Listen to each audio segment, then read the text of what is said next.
Okay, I am calling to order the Finance Committee on Monday, July 22nd at 4 p.m. Before I ask for an approval of the agenda. I am going to change the order of the agenda to move Article 8 up to the first position when we discuss warrant articles, because Mary has another conflict shortly. So we'll get Article 8 out of the way and then Mary can leave. Okay, so with that, may I have an approval of the agenda? So moved. Thank you. May I have a second? Second. Thank you. Roll call, Jill, Aye. Jeremy, Aye. Stephen, Aye. Peter, Aye. Rob. Aye. Thank you. Okay, is Joanna on yet? Okay, all right. I'm gonna just, Denise, I am going to open it up for public comment for any item that is not on our agenda. And close any public comment from the people behind me. Seeing no hands raised. Okay, thank you. Closing public comment. Okay, discussion of potential recommendations of warrant articles for special town meeting 2024. We'll start with Article 8, and Leslie, thank you for being here, and I'll start with you to go over the planning board's recommendations of this article. Thank you. Brian, Joanna's trying to get in. Yes, There's Joanna. There we go. there's actually handling many people, so, but, yeah, thank you, okay. Okay, Well, the proponent of the article is here, Mary Bergman. So if you all need an explanation, I'll defer to her on that. But the planning board made a recommendation with just one minor change in section A, which is not reflected in the version of the warrant that I think you all have.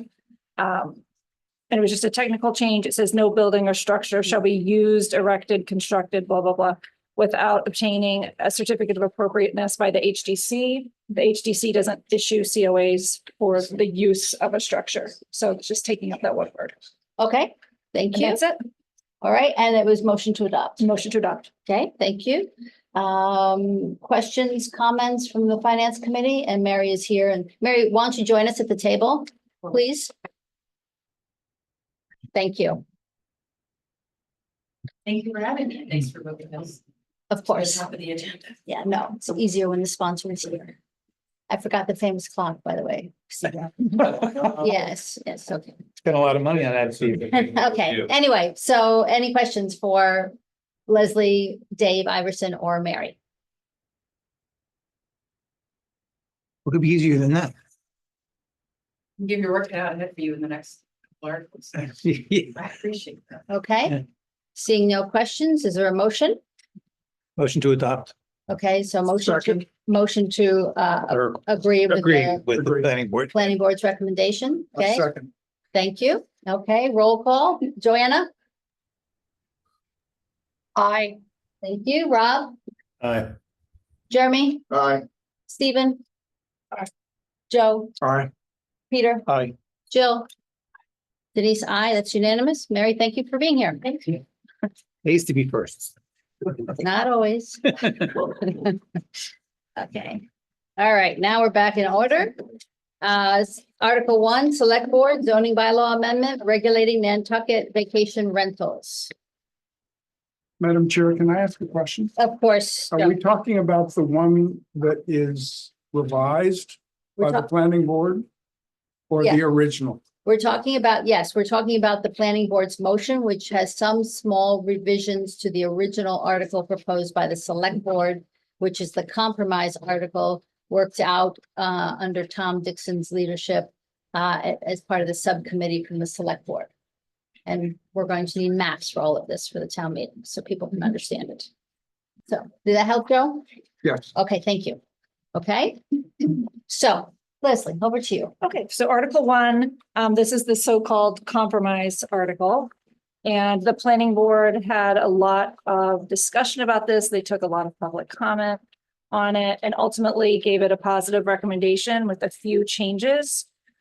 There's a lot of discussion about the term operator and what that did or didn't mean, who that may or may not include. And so the planning board ultimately deleted the definition in their motion. They also made a couple of other changes. So throughout the article, the term operator was removed. They added, and I forgot to bring the redlined version of this. For hosted stay, they added where the owner or an immediate family member is present. So the or immediate family member was not part of the original article. And they felt that was important, again, based on their own discussion and the input from the public. And they also removed hold on just one second. Number 3 in the original article, which was no owner or operator may rent a Nantucket vacation rental. Wait, hold on, I think that's the one. Sorry, that's not the one that they deleted. Oh, number 5 in the original article, there shall be no limit for any Nantucket vacation rental use on the number of transfers of occupancy outside of July or August. The planning board took that out in their motion. So Wait, they took it out, so that means that there would be restrictions in July and August? No. Outside of July and August? So just find it. Yeah. So there shall be no limit on any Nantucket vacation rental use on the number of transfers of occupancy outside of July and August. So Dave, do you remember why? So what we did was we removed the references to off-season. And the reason behind that was people had concerns that if we mentioned that, then if at any point, and I'm not saying it's anyone's intention, but let's say 10 years down the road, people feel like they need to regulate off-season. And so what we did is we removed any reference so there wouldn't be any pre-existing non-conforming protections for them moving forward if they were to be regulated. Does that make sense to you? Yeah, it does. So basically what you're saying is you're not mentioning anything out of season. So out of season could be unlimited. It's unlimited. Until somebody decides to put something in. Exactly, if they ever do. Yeah. We left that option open, because I just think it would be irresponsible to not, what good is it to mention it and then have it protected? It's hard to regulate something protected. Gotcha. Madam Chair, Yes, go ahead, Joe. what was the reason for 8 years as opposed to for the grandfather? That seems like a long one. 8 years is what was in I don't think we changed that. No. But the reason is that, and my understanding, I can't speak for the whole group, I think Tom could be helpful here, was that if we made it a shorter period of time, we ran the risk of losing too many rental units too quickly. So you made Too many short-term, if we lessen that amount of time, let's say we said 4 years, then we would lose probably a fair amount of rentals very quickly. And we felt like giving it a longer period of time, was more fair to the property owners and gave them time to plan accordingly. And 2, wouldn't cause a quick depletion of units in the short-term rental pool. Is that accurate, Tom? Yeah, I think that largely what Dave just said is what happened in our deliberations. Grant is here and he was part of the negotiation over the R citizen warrant articles. I was just the chair, if you will, trying to come to the compromise number. But I think it was somewhere between 0 and 10, and 8 was what we arrived at. So Grant, I would. Yeah, the rationale was 8 was a good compromise, and it also represents the time it takes for Steve Morey to get his 3 kids through college. You requested that again? Yeah. Another reason Stephen is recused at Yeah. this point. Yeah. Thank you. Jeremy, Jill, any questions from your side before I open it up to the public comment? Does the owner of the property, if you're gonna rent your property, does the owner have to have the license to rent it? Or could someone else rent this on the owner's behalf and have the license? From the board. It just triggered me because you took out operator, so then I was thinking. If I may, Madam Chair, so the general bylaw allows for someone other than the owner to apply for the certificate of registration. but that licensing scheme is separate and apart from the zoning use. We may, depending on the fate of Article 1 at this special town meeting, I think the intent is to really revisit the general bylaw and make sure there's nothing inconsistent in the general bylaw with what the zoning bylaw provides. But the consensus was, let's not, and it was my recommendation, let's not try to amend the general bylaw now. We don't need to. And we really need to see the dust settle on Article 1 and then go back, and if we have to make adjustments, we can. And also there are a number of general bylaw amendments, that is amendments to chapter 123 that the group decided to defer on, and again, come back in the spring with a comprehensive set of changes to chapter 123 for consideration by town meeting. Thank you, John. Jeremy? I have a question behind the policy in item 2 of why we took homeowners before this goes into effect and broke them into those who own their home and those who own their home but rented them once or twice or 5 times or whatever. Why is there a distinction between those two? If I'm reading this correctly. Because one says that if you rented it before and you own your house, for 8 years, you're not subject to this one bylaw. And I wanted to understand why the very fact that someone had a need to rent it a year ago, why that person has a better right than someone who didn't have a need to rent it a year ago. John, I think I'll start with you on that one. If you Well, this is a so-called sunset clause. And it is intended to allow someone who might not meet the strict requirements of this bylaw, they can continue to use their property as a short-term rental, but there's a limit of 8 years. I think, I won't speak for the planning board members necessarily, but I think in the group, it was felt that it was important to provide that kind of protection in order to not to be too disruptive to the STR rental economy. And so giving people 8 years to adjust to the new bylaw was the group felt was the appropriate way to sort of have a soft launch here. I understand that, but and that's from the island wide of trying not to take too much off the market. But from an individual's perspective, you're saying a homeowner is really two flavors of homeowners. A group who once rented and they have 8 years to continue, and a group who decided not to rent historically, but are now encumbered on this new agreement. If I could jump in. Yes, please, Dave. Yep.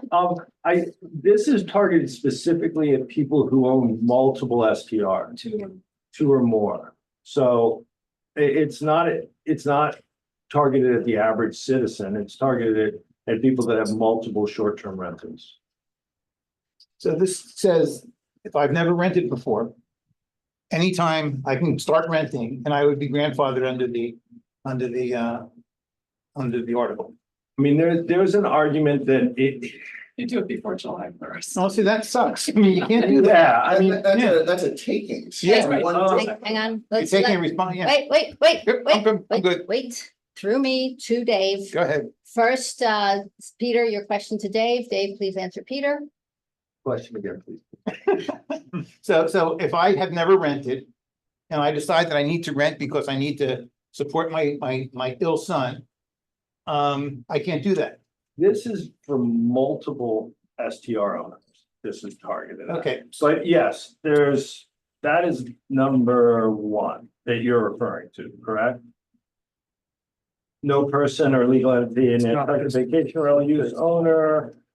Has more than one dwelling on a lot, basically maximum of 2, 3 types of dwelling. Oh, no, that's not one. No, It's two. two. Is it 2 Yeah. again? If there's more than one Nantucket, this is multiples though, right? Doesn't If you say were to it. rent your own home. Not a multiple, right? That you would fall into the Unfortunately, 3, I think, correct, John? Yeah, if you're a brand new renter, is that what you're Oh, asking? no, you're a homeowner that's renting for the first time. Yeah. You know you've owned your home for 10 years, let's say. That's That's three, 3, yes. correct. This, you are correct that number 2 that has the 8-year period is only refers back to section 1, which says that if you own, you can only engage in a short-term rental use on one lot. But if the lot has more than one dwelling unit, you can rent 2 of them, either as a primary, a secondary, or a garage. So I think what you're, thank you, John, what you're referring to is 3, no owner operator may rent a Nantucket vacation rental that has transfer of occupancy more than 8 times in July and August, provided however that an owner who acquires a dwelling unit or lot after the effective date this bylaw may not engage in the Nantucket No. rental use for more than 3. No, Is that what I'm you're talking about referring- somebody who already owns a house. But that, owns a lot. so 2 is directly targeted at multiple STR owners. So it doesn't That's apply. correct. to a Would not single- apply to a single family house owner that just owned one property, Never will apply. excuse me? It never will apply to. No, correct, John? Cor- That's correct. Yes. That's correct. Okay, Okay, then that's does that not, clear it up? Yep. Does that make sense to you, Yep. Jeremy? It does, I Okay. think, in more than more one. than one Yeah. lot. Yep. Okay. Other questions or comments from the committee before I move? Joanna or Rob, did you have anything that you wanted to ask before I move on to members of the public? No from Joanna? Nothing for me. Thank you, Rob. Okay. Chair, Yes, Tom. just a quick comment on the general bylaw piece that John was talking about. One thing that the STR subgroup did talk about at length is that Article 60 is still pending in front of the Attorney General, and we wouldn't want to send conflicting language up and have that in conflict. Yes, and on July 15th, when we met, we discussed Articles 4 and 6, or 5 and 7 on that day, and ended up with take no action on both of those general bylaw article, STR articles, because of just that primary reason, Tom. So, and we're going to do Article 6 today. Penny's here representing Stephen Cohen. So, okay. All right. Any questions or Carolyn and then Penny? Caroline Belzer. When you say, targeting homeowners that have more than 2 houses that they rent, that language bothers me because why are we targeting people? And I know people who own more than 2 and rent them, and they're nice people who rent nice houses and they love their houses and they've had their houses for a long time. And I feel very badly for those people that we are targeting. And I don't know why. Is it solving a problem? I've lost track. I've listened very carefully, but I don't see how that's addressing any of the problems that we are all trying to address. Thank you, Caroline. Penny? Yeah, Penny Dye. I have a couple of comments and then also a question. Regarding the 8 transfers of occupancy in July and August, initially there at the committee levels, there was some discussion about defining that more tightly. In other words, does a rental that starts, for instance, in June count as a July rental? It doesn't say anything in here about start date. I think that needs to be tightened up. And I want to preface what I'm going to say by it would be really good if we could bring something in that doesn't have to be amended to death on town meeting floor and suffer the same fate that it has in the past. So that's one concern I have. I'm also concerned about the. Penny, may I address that, Madam Chair? Yes, please go ahead, John. So the it refers to transfers in occupancy. So and that means a changeover, right? So if I rent my house on June 25th, and on July 2nd, that rental contract expires and a new set of vacation renters come in, that is a change in occupancy. And you can have 8 of those in July and August. It doesn't mean the first one and the last one can't extend beyond July and August, but the change in occupancy is when there's an actual change in the occupants of the unit. And you can only have 8 of those changes in the months of July and August. Thank you. I understand that. What happens if the person coming in next is not a tenant? What if it's an owner? That's not a turnover. That's not a change in occupancy. Okay, good. I just want a clarification on that. Okay, secondly, on number 8, which is the prohibition of Nantucket vacation rentals, includes timeshares, covenant houses, there's a whole laundry list. I think it's really important to be clear that it's any property that has an affordable housing deed restriction, not just covenant houses. The Affordable Housing Trust right now is heavily involved in a number of programs that we're about to launch. And I wanted to say, it needs to say all affordable housing deed restrictions in there. I would hope to see that.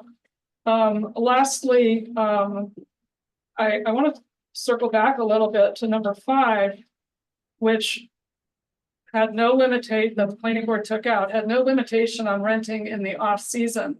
Had that stayed in there, I want people to be really, really clear, that would have provided a level of protection for people who rent in the off season that is now gone in this version. And I think that's it for me. Okay, thank you. Thank you, Penny. Yep. Peter Schaefer? We have a couple of realtors in here, including Penny. What's happened to rental in terms of 1 week against 2 weeks this year? This year? Yeah. 1 week's continue to dominate. It's 84%, I believe, was the last number I saw of all rentals, simply because it's so expensive to come here. So you can do 1, 2 week and 4, whatever it is. Right. And by reducing the number of turnovers to going from 8 to 3 for new owners, that's like a cliff. Okay. What it's going to do, I believe, is it's going to make Nantucket even less accessible to those that don't have needs. Yeah, exactly. Other questions from the committee for Jill? Maybe Penny or Todd. I don't know who's gonna answer that. What is this obsession with affordable, obviously not being able to rent for short-term rentals so they can make some money? The deed restriction wasn't, no one ever thought about them doing that before retail decision. I think somebody from What is the issue? another group might be better suited to answer that. Perhaps act now.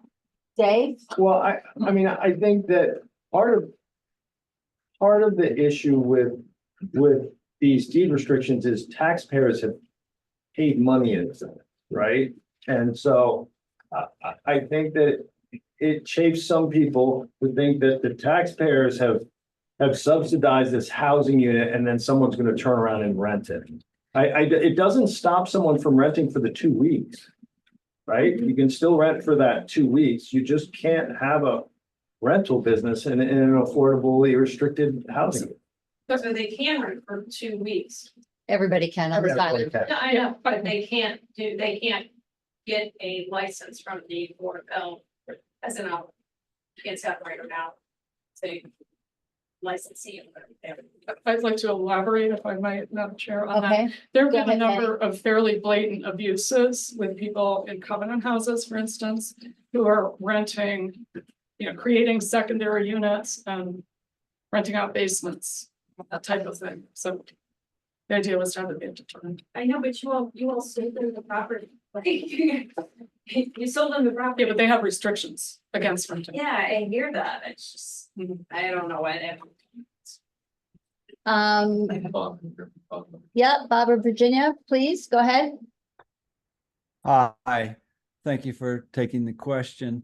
Circling back again to what Penny said about the protections being removed from zoning for the off-season. Does that mean an owner who rents in the off-season remains in the same position as people who rent now are subject to lawsuits by their neighbors? John Because George, it's not protect, oh, sorry, go ahead, Bob. I'm sorry. no, that's it. This Okay. question. All right, John Giorgio, I'll have you answer that. So if you take section 5 out, and then someone wants to rent their house, 10 times, 10 changes in occupancy between, October, November, and December, they can do that without any limitation of the 8 changeovers, because that's only in the months of July and August. So I think section 5 was originally inserted by the group, not creating additional rights, but making it clear that none of the restrictions in this section would apply to shoulder season rentals. By taking it out, you really don't change anything, because there would be no prohibition. There's no prohibition at all in this bylaw, whether it's the version in front of you. I'm sorry, the version that the work group recommended, or the planning board. There's nothing that says you're subject to any limitations on changes in occupancies in the off season. Thank you, John. Dave, did you want to add anything? Yeah, just. Dave, you don't want to add anything. Is that what you just said? Yes, I do, I guess. ahead. And I don't want to go down this rabbit hole, but I think, and John and I have had this discussion at the planning board, is that there's an argument to be made that there will be considerable pre-existing non-conforming protections on people who have rented houses in the past in what the ZBA would refer to, or will refer to, I'm sure in their decision, as the Nantucket traditional use. And if you've engaged in that traditional use, because it'll be a legal use, then you will receive protections for that use. All right, as long as it falls into that category, right? Am I right, John? John, go ahead. Lost control of this group. Everybody thinks this is an easy job sitting here. Sorry about that. Yes, that's correct, Dave. So to say that people are losing protections, I don't think that's accurate. If that property has been used in the traditional acceptable use, then that property will receive that protection in perpetuity or until that use is abandoned for 3 years. So there are some protections built into this to some extent. Okay, thank you. Penny, I'll get back to you in a second. Bob, did you have a follow-on question to your question? I did. I think that answers it, but that means it's all dependent upon the zoning board action. I understand what's anticipated, but if that didn't happen, then it's a different story. But that answers the question for now. Thank you. Thank you, Bob. Penny, So did this you is have? my final comment on this. If it doesn't specifically state that anywhere in here, and somebody has never rented before, why would they be afforded the traditional Nantucket protection?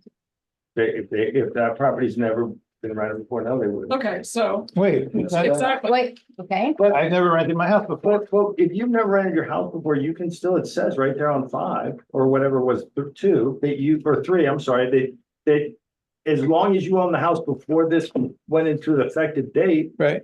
you can rent it at 8. Huh? Correct, in number 3? So we make all of this way more complicated than we need to. We do when we're talking about it, but Yes. it is in there. It's the Go ahead, John. it's the last phrase in section 3. As long as you, you're limited in the first 5 years of ownership. If you buy a house after the effective date of this bylaw, you're limited to 3 changes in occupancy in July and August. for the first 5 years of ownership of the house. But John, we're talking about somebody who owns a house now but doesn't rent, and they want to rent sometime down the road. And what's your question? Should be. Yeah. You are. You are. So am I allowed to? Are you allowed to what? To rent my house 6 years from now, and I've never rented it before.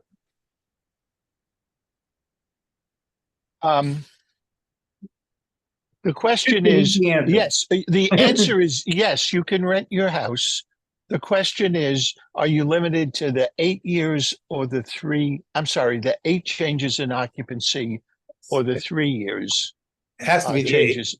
It's the 8, right? And that is a change that that is a change that the group recommended to key it to the first 5 years of ownership rather than, the first 5 years of rental. That's the distinction. I see. Chair, The future owner. Madam Chair. Dave? So just to be clear, what it says that if you have owned your house before Article 1 passes, if it passes, you retain the right to rent for 8 changes of occupancy in season. If you buy your house after the date that 1 passes, if it passes, then you are in the 3 changes. Got it. Okay? For the first 5 years of ownership. The day it goes into effect, I'm sorry, not the day it passed, but the day that the bylaw goes into effect. And that's the same date, by the way. Oh, because it's a zoning bylaw. And then, yeah. Okay. Looking around the room, Jeremy? I have a question. Does anyone, and has any analysis been done or thought given to the market value degradation when a new owner can rent 3 times in 2 months? Penny has already stated that it's gonna hurt the value of houses. Well, I add to that, but I don't know what conversations occurred on that. No, I mean, I think, Dave, go ahead. I'm sorry. That's right. Madam Chair. I think Jeremy, and I don't really want to say this, but I think it's more insidious than that. We're creating 2 parallel markets, one that has pre-existing non-conforming status and ones that don't. And so, yes, there's probably going to be a value difference there, I would imagine. We're not creating that. That's Well, state law. Excuse me? I said, this bylaw does not create 2 different statuses. And this may be esoteric, but it's the grandfathering provisions in chapter 48 that create those 2 different classes. And that's the way zoning works, basically. If you're a pre-existing legal non-conforming use, you're not subject to this bylaw. So as Okay. long as you were renting your house as a short-term rental prior to the effective date of this bylaw and your use was legal at the time, you are protected. You're not subject to these restrictions. Madam Chair. Dave? And to be fair, these pre-existing protections don't just exist here. They exist with pools, they exist with where your house is located on the lot. There is Yeah. a never-ending amount of them. So, and those probably all affect pricing too at some level. So we're not first. Okay. Peter? If I'm not wrong, once this goes into effect, any house that's sold is gonna be sold at a lower rate because it can't be rented. Not necessarily, I Peter, don't, it's hard to say. What do you mean, not necessarily? because maybe people don't want to rent it to begin with. Oh, well, that doesn't Only matter. 14% of the stock is a holiday rental. But I think there's a Yeah. value put on every house that has the ability to be rented. Properties are valued based on cash flow. Rob, go ahead. Properties are valued based on cash flow. The intent of the buyer has to play it, you know. Okay. On the loan side, not on the value of the house side. Yeah, I disagree. Carolyn? Caroline Bolzer, I'm eager to hear the finance committee's discussion about the economic impact to Nantucket after listening to Penny Dye's analysis of the cliff that she's describing, and I've seen other analyses of that, and I wonder if we're also going to be creating only 2 classes on the Nantucket Turnpike. Okay. Are there any other comments? Because otherwise I'm going to close the public comment section and move to deliberation within the committee. Denise, I just have a question. Could somebody, I'm not clear on what happens after the 5 years. You can rent for 8, you can have 8 changes of occupancy, basically 8 turnovers in July and August. After 5 years, if you After bought 5 years, yes. Okay, thank you. Even I knew that one. Sorry, sorry. That's okay. Okay. All right. May I have a motion to close the public comment? So moved. May I have a second? Thank you. Okay, roll call, Peter, Aye. Joe, Aye. Jeremy, Aye. Jill, Aye. Rob, Aye. Joanna, Aye. Denise, I. Okay. Deliberations, comments, questions? Peter, You know, on the original short-term rental committee, we said at the end that it was way too wordy and way too confusing, and it wasn't gonna get passed, and it didn't. We're doing the same thing again. This is way too wordy, way too confusing, and it's not gonna get passed. Certainly with not 2/3. okay, thank you. Other comments and questions? Jill? I don't disagree with anything you're saying, but this is a chance to grandfather the existing homeowners there. Oh, I don't disagree. And what this says is okay, yeah. Don't do that. And this is the only option of the night to do that. We can protect people who are existing owners now. We actually can't really regulate for the future like that. That'll happen. That's So not I'm what not too worried about, you know. what I'm saying is that maybe this should be rewritten with less words. That's all I'm saying. So that people understand it when we do it at town meeting. Well, maybe they could do bullet points that are lower. It's not that complicated, but it is.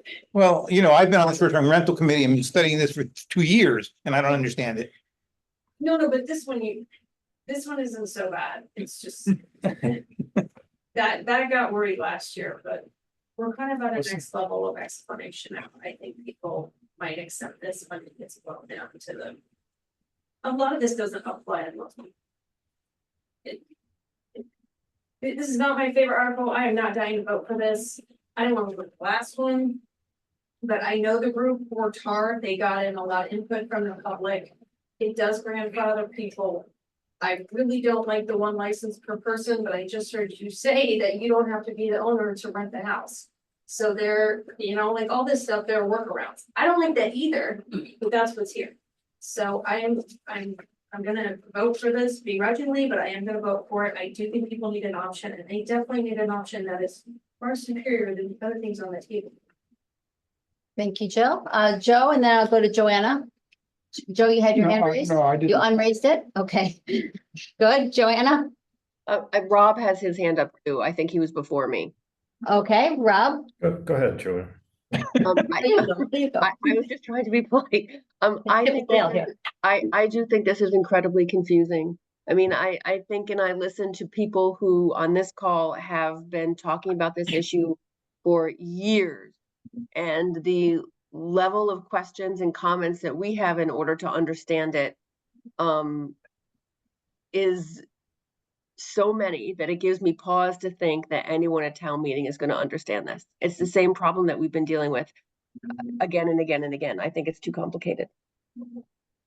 Thank you. Rob? Yeah, to me, it is a taking of property rights, and I don't know how you can see it any other way. So I have a hard time getting behind this, and I also agree about the complexity. I appreciate the work that everyone's done to try to come to a compromise solution, but I think we've lost the forest for the trees, and I'm not sure that there's anything this is going to do is going to solve the quote unquote problem. You know, we came hard at corporate rentals, and we saw what happened with the Copley Group, and it didn't free up year-round housing stock. So this looks to me like it's just going to cause a lot more problems for the island than it solves. Thank you. If I Jeremy? may, Madam Chair, may I comment on something Rob just said? You can in a minute. John, wait, let me get to Jeremy because you probably will comment on what he says too. Go ahead, Jeremy. Madam Chair, I have a question for council. See, I knew that. I'm And pressing so it. you could ask council if they give us a summary of what happens to Nantucket if some version of this does not pass, just a refresher. Okay, all right, so John, please answer, reflect on Rob's comment and then paints Jeremy's scenario Yes. for him. Thank you. Okay. So, Rob, with all due respect, this bylaw does not constitute a taking of property in the legal sense. You can still rent your property. You still have economic value in renting your property. In order to be a taking, you have to remove basically all economic value. So, you deny a order of conditions that prevents someone from using their property for any purpose. That could potentially be a taking. That's not this situation. I just wanted to clarify that. Will it have economic impact? Yes. Is it a taking? Not in my opinion. Okay. Now, John, just before you go on, so if I Yeah. own 5 properties that I currently rent on a short-term basis, and I'm no longer permitted to do that, I can't generate the same amount of revenue that I've previously generated. I'm not saying it's a taking of property, but it's a taking of my right to rent my property and generate income with it that I currently have. Right? I would just prefer you didn't use the word taking. Okay. Okay, you can call it whatever you want, but I'm losing the ability to generate income from my property.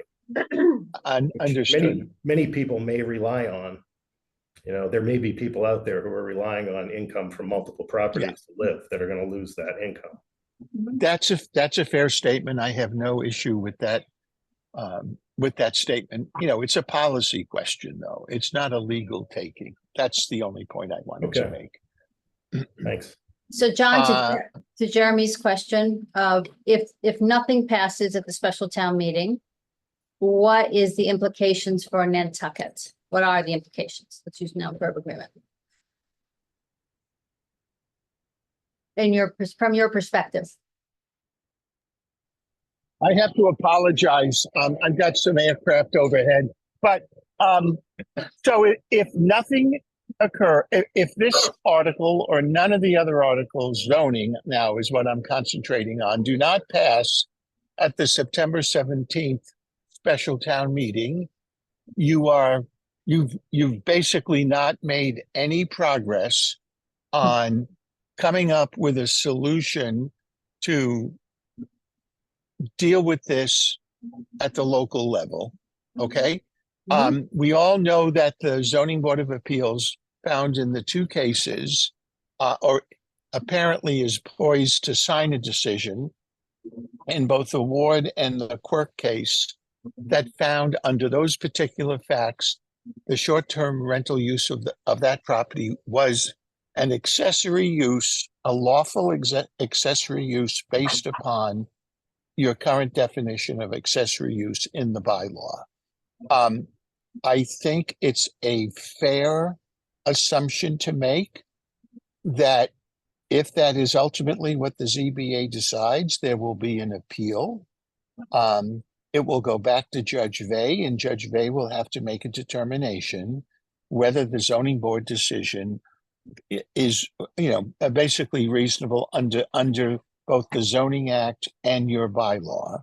Whoever is aggrieved by that decision, if they have legal standing, would likely appeal that. So you're going to be in this for quite a while, regardless of what, I'm assuming that the ZBA is going to find these were allowed accessory uses. Going forward, assuming that determination stands, you're still going to have to look at additional fact situations as people, abutters primarily sue after, let's say they ask the building commissioner for a zoning enforcement determination. The commissioner will say either yes, that fits the definition of accessory use based upon the guidance provided by the ZBA, or no, it doesn't. And there'll be litigation, and that litigation is something that could be multifaceted because every single property is a little bit different. So you're not going to solve the problem, in my opinion, unless you pass a bylaw. Now, the other thing to keep in mind about the ZBA decision, if they find all of these uses to be legal accessory uses, you're not going to have any regulation. You can forget the 8 changes in occupancy, the 3 changes in occupancy, all of the other things that are in this bylaw. You won't have any control over how those uses, current uses, continue. Now, I know that's a big statement.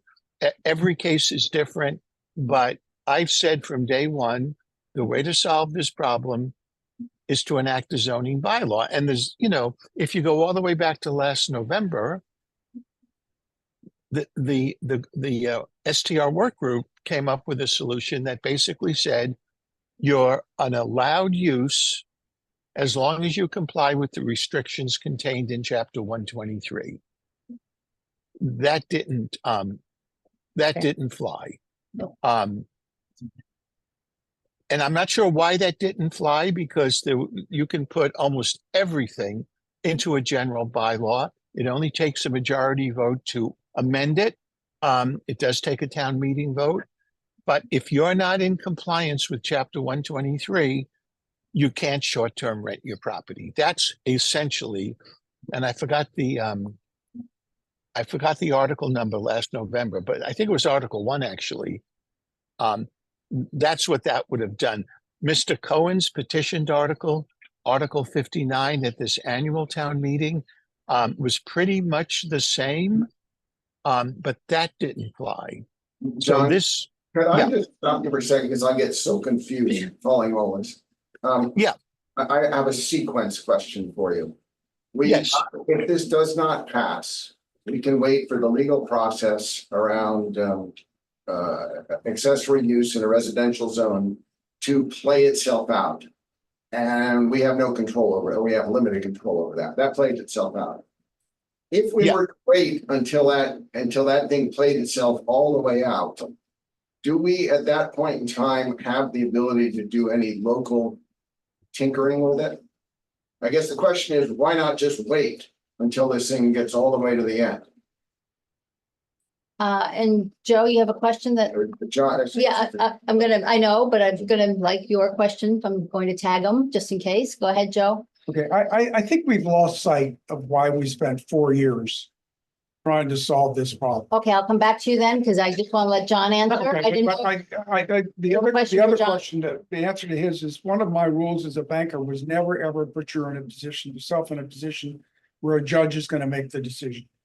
You want to be a master of your own destiny, which means we do something here in the zoning, we pass a zoning law, and then we have some control. If we leave it up to a judge, we have no idea what it's going to be. Thank you, Joe. John, did you want to answer the rest of Jeremy's question? So I understand Jeremy is asking, why not let this play out in front of the ZBA and in the courts, correct, Jeremy? Correct. I'm trying to understand. That is an option. Okay. But I would tend to agree with Joe, however, that, you know, leaving it up to a judge is not ideal if you want something that's going to actually address the problem, because the natural outcome of the ZBA process, if the ZBA is correct in their determination, is that there's virtually no regulation of short-term rentals. Okay, that's not, the ZBA's job is not to come up with a set of regulations that would apply. Their job is to determine a narrow question. Is the operation of those two short-term rentals, do they meet the definition of accessory use? And if the ZBA says yes, and if the court agrees, then almost all of those operations most likely will be able to continue. And if you try to regulate them at a later date, then you're going to run into the problem of grandfathering, legal protections for prior non-conforming uses. Thank you. Joe? I think we've forgotten why we're here. And I think why we're here is because and I think we saw this with 60. There is a feeling on Nantucket that the short-term rentals is just too many, too many, and that we'd like somehow to have some control over how many, how often. And I gotta tell you that this compromise issue, item is one that I can understand. And I think the chances of having 2/3 of the world agree in Nantucket that Joe Biden is president is not great. But this, No, in Nantucket, it might be. this thing, I think, does a simple job. It closes a bunch of loopholes. And so I think it's a good deal. I think it's a good idea. It's the most simple I've seen. Okay, good. I'm gonna draw a line under this right now unless anybody jumps up and down on my committee and says, or my committee, as if it's mine, on the committee. Just, I have a comment and then I'm going to ask for a motion. So my comment is this. Finance Committee has spent more time on this topic than anyone else in Nantucket because they started with us and it started with general bylaws before it went to zoning bylaws. So we've been listening to these comments and questions and discussions for 4 years.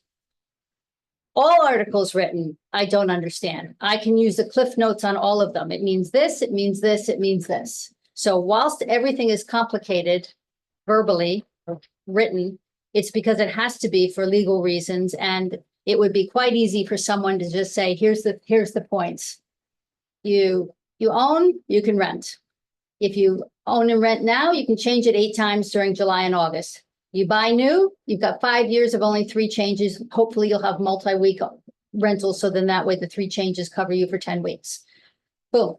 It's pretty straightforward. If I can summarize that, somebody else can summarize it probably even more eloquently than I just did. What I don't like about this particular compromise, and that's the beauty of compromise, is everybody gets to not like something.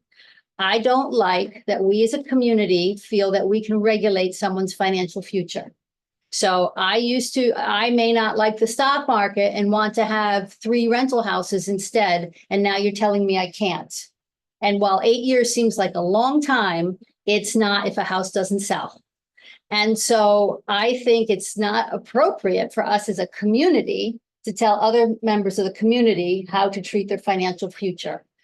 Having said that, I will support this article and hope that potentially either it's amended on town meeting floor, fun, or that it's, because that's always, complicated and difficult, or at a future town meeting, it gets amended when we've had more data come across our path, because right now we're working in a data-free environment.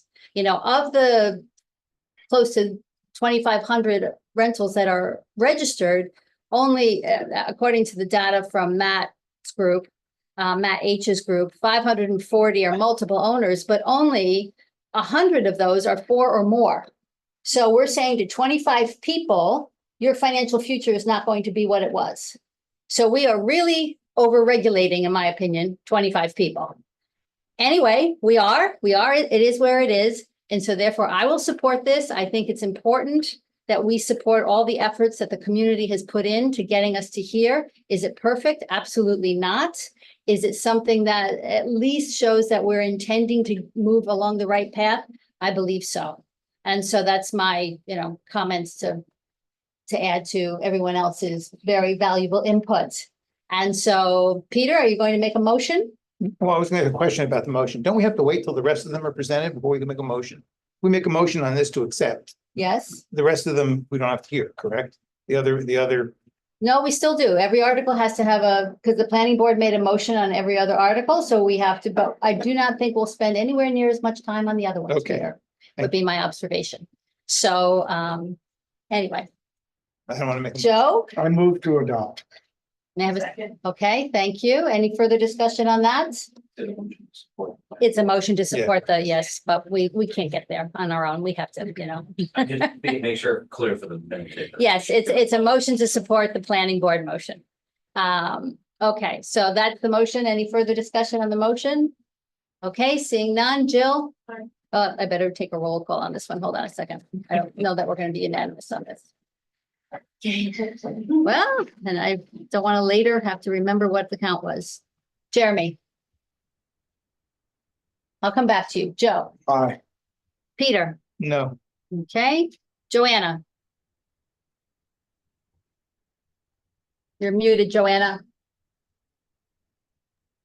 No. Okay.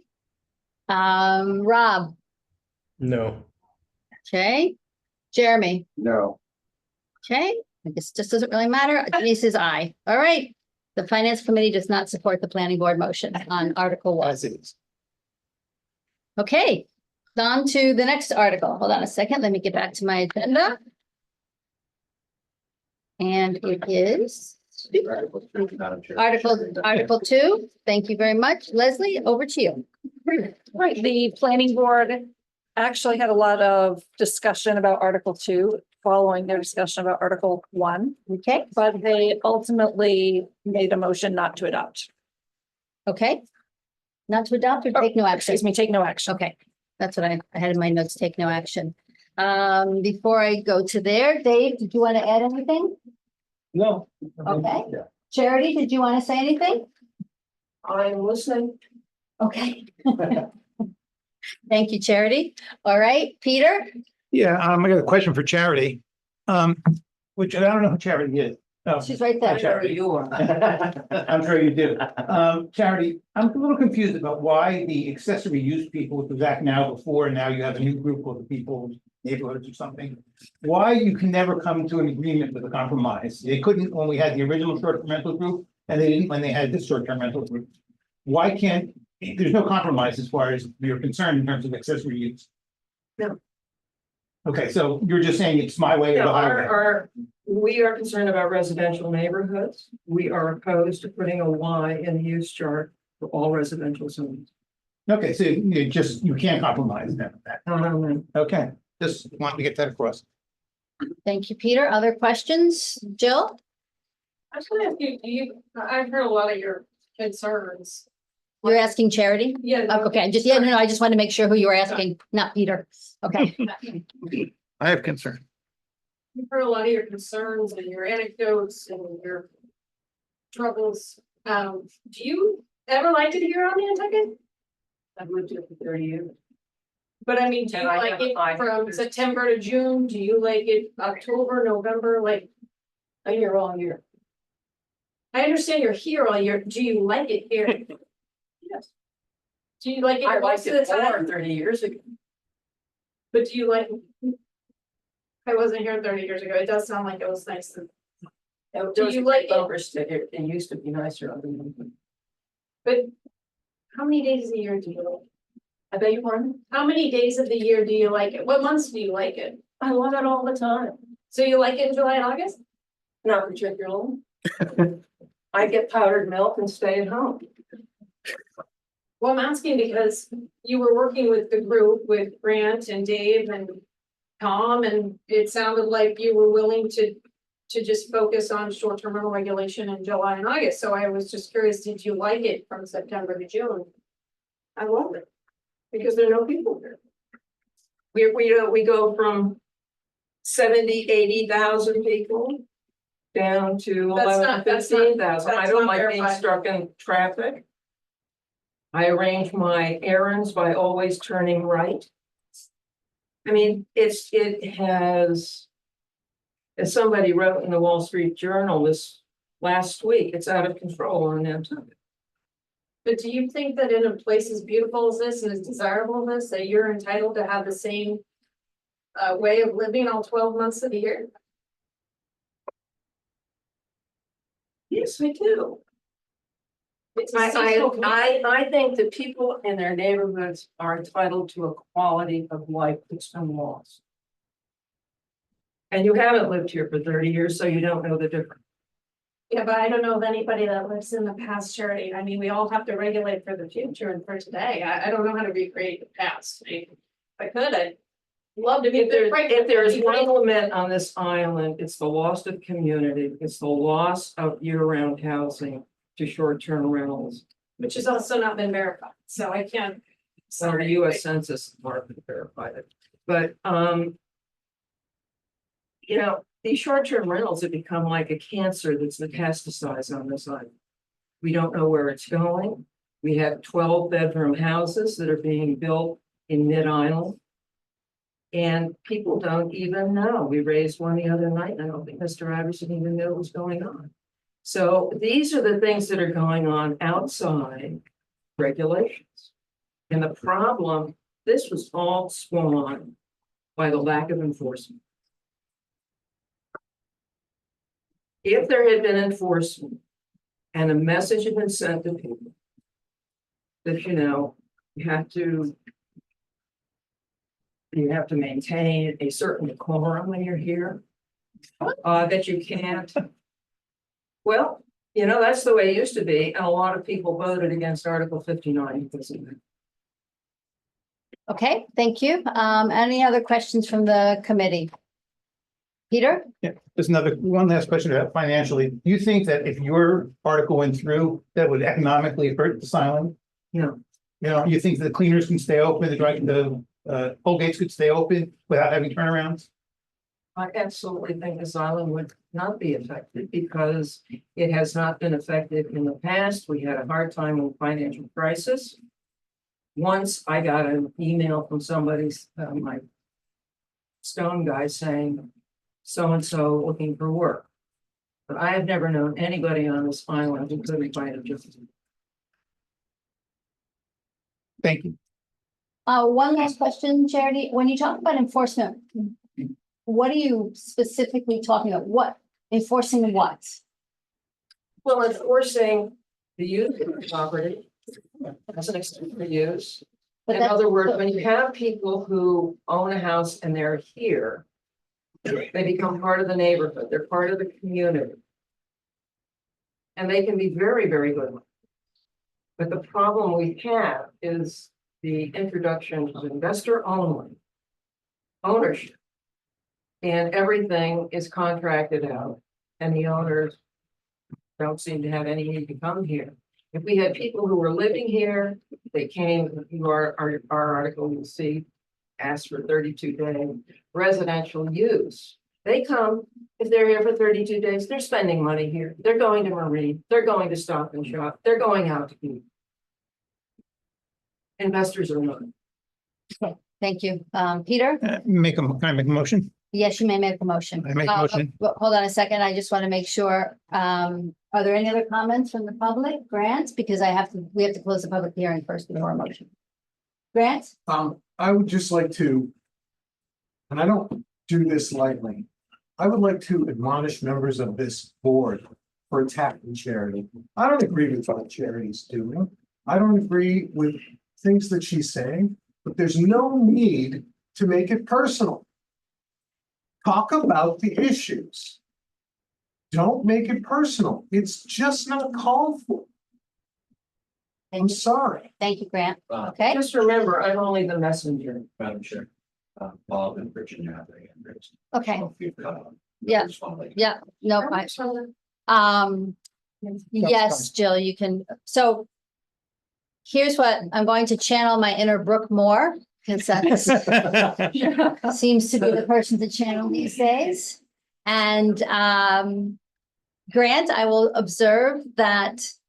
Thank you for that. And if that's how it felt from your seat, I think Jill was just trying to get a sense of, you know, is it, you know, I don't think she was trying to attack Charity, honestly don't. And I will let her defend herself, because if I thought she was attacking Charity, I actually would have stepped in to stop her, because we've had other people where I've had to ask them to dial it way back in previous meetings. So I missed that. If that's how it felt in your seat, I absolutely understand that you have, I mean, I'm happy you brought it up. I'm quite sure Jill will, well, I'll let Jill speak for herself. I'm not, you know, not sitting here talking for Jill. And then Bob and Virginia, I'll come to you. And then, and I will also ask all of us.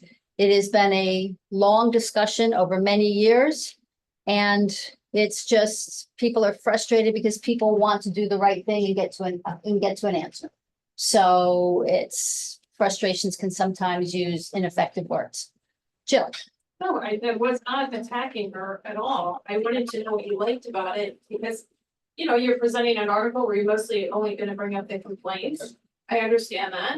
And I wanted to give you a chance to say when you did like it, because when you worked with the group, I think you all agreed to July and August. And so I thought, did that mean that you all were pretty happy in the shoulder season? And it was- Thank you. Thanks, Jill. Bob? Hi, just a general comment and observation on, I still don't know exactly what the problem is we're trying to solve. But we've been here this month, the whole month of July. And the island is not out of control. The traffic is not nearly as bad, except maybe on a few days that we've been here. We can get reservations in just about any restaurant the day before. There's parking spaces on Main Street at 7:30 at night. This is a market economy. And I just wonder if anybody has spoken to people in the restaurant business or any of the retail businesses and noticed if there has in fact been a market correction without the regulation. So that's just a question I have in general. Thank you. Thank you, Bob. Okay, looking to see if anybody else has some hand raised. Seeing not, may I have a motion to close the public comments? Motion to close the public comment. Thank you. Second. Thank you. Roll call, Jill. Thank you. Jeremy? Joe? Peter? Aye. Rob? Aye. Joanna? Aye. Denise, I. Okay, may I have a motion? I make a motion not to adopt. So are you supporting Well, supporting the planning board? Planning motion? board said. Take no Take no action. action. You supporting the planning board motion? I would. Yes, I'll support the planning board motion. Okay, thank you. May I have a second? Joe seconded. Thank you. Any further discussion on the motion? Seeing none, I would say Jill. Aye. Jeremy, Aye. Joe, Aye. Peter, Aye. Rob, Aye. Joanna, Aye. Denise, I. The Finance Committee supports the planning board motion. Take no action on Article 2. Okay, thank you. Now, Penny, yes, Article 3, Stephen Cohen's, no, oh, sorry.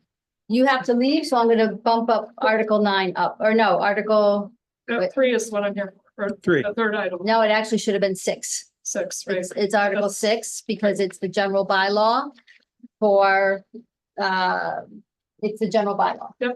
So as we all know, Stephen Cohen is indisposed, and I just would like to ask that the Finance Committee consider taking no action on this article, which was his intention. Okay, thank you, Penny. Thank you. I don't think that needs a lot of discussion. So this is, as you remember, we had Article 6 on the agenda for the 15th. We didn't hear it. We decided to wait to see if Mr. Cohen would be available, and Penny helpfully stepped in today. Stephen was going to present take no action. That's the motion that she's requested on his behalf of us. Any questions or comments from the Finance Committee? Seeing none, I'm not even going to close the public comment on this one. I'm just going to go ask for straight to a motion. Peter, Motion, take no action. Second. thank you. Any further discussion on the motion? Okay, seeing none. Jill? Aye. Jeremy? Aye. Joe? Aye. Peter? Aye. Joanna? Aye. Rob? Aye. Okay, Denise, that's unanimous. Take no action on Article 6. Thank you, Penny. Thanks for being here. All right, now on to Article 3.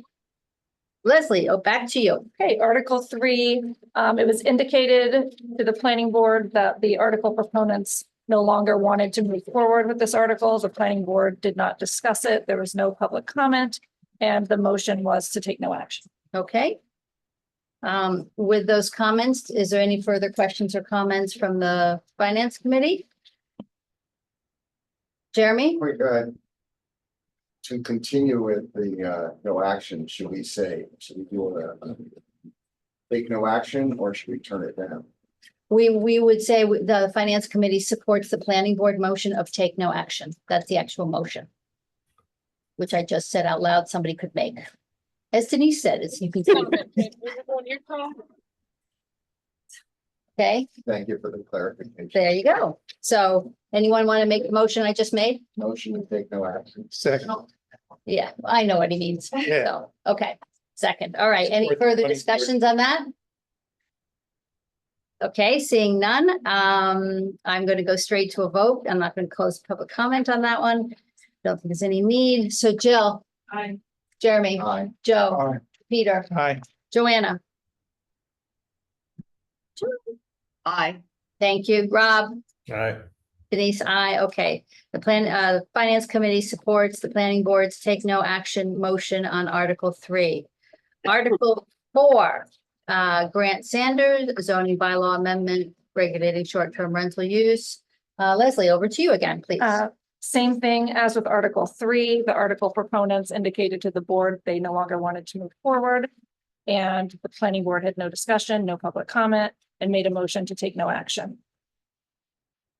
I'm looking at you, Grant, in case you would like to say anything about that before we go Yes, forward. my goal is to support Article 1 with all of my superpowers, and I plan to do that.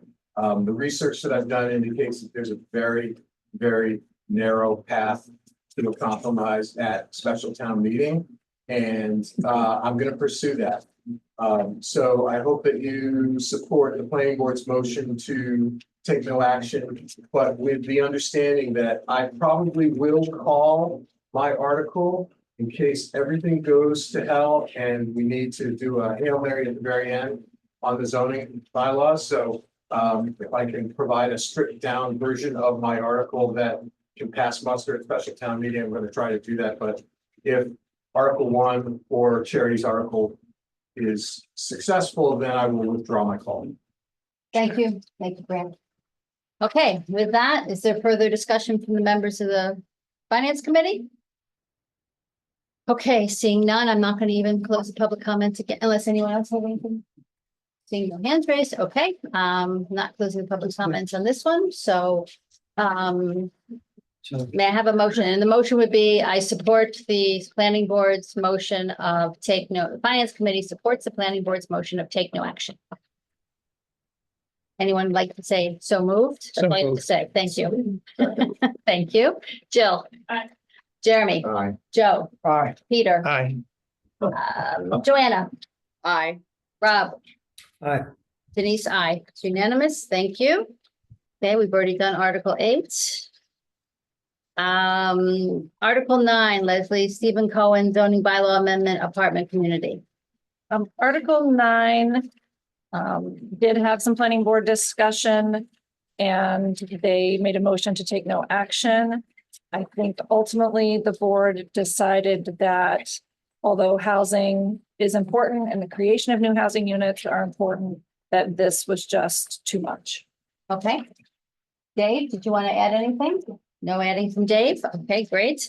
So questions for Leslie or Dave on this? Okay, seeing none. Any questions from the room? Any questions online? Nope. Okay, I'm just going to go straight to the motion would be the Finance Committee supports the planning board motion of take no action. Thank you, Jill. Dave, do you have time to hang out and talk about some of these others? We have a issue with planning board members being in the same room. Can't have a quorum. Yeah, so we didn't notice, so I apologize, that's coming, so. He'll discuss it. I'm sorry, Steve.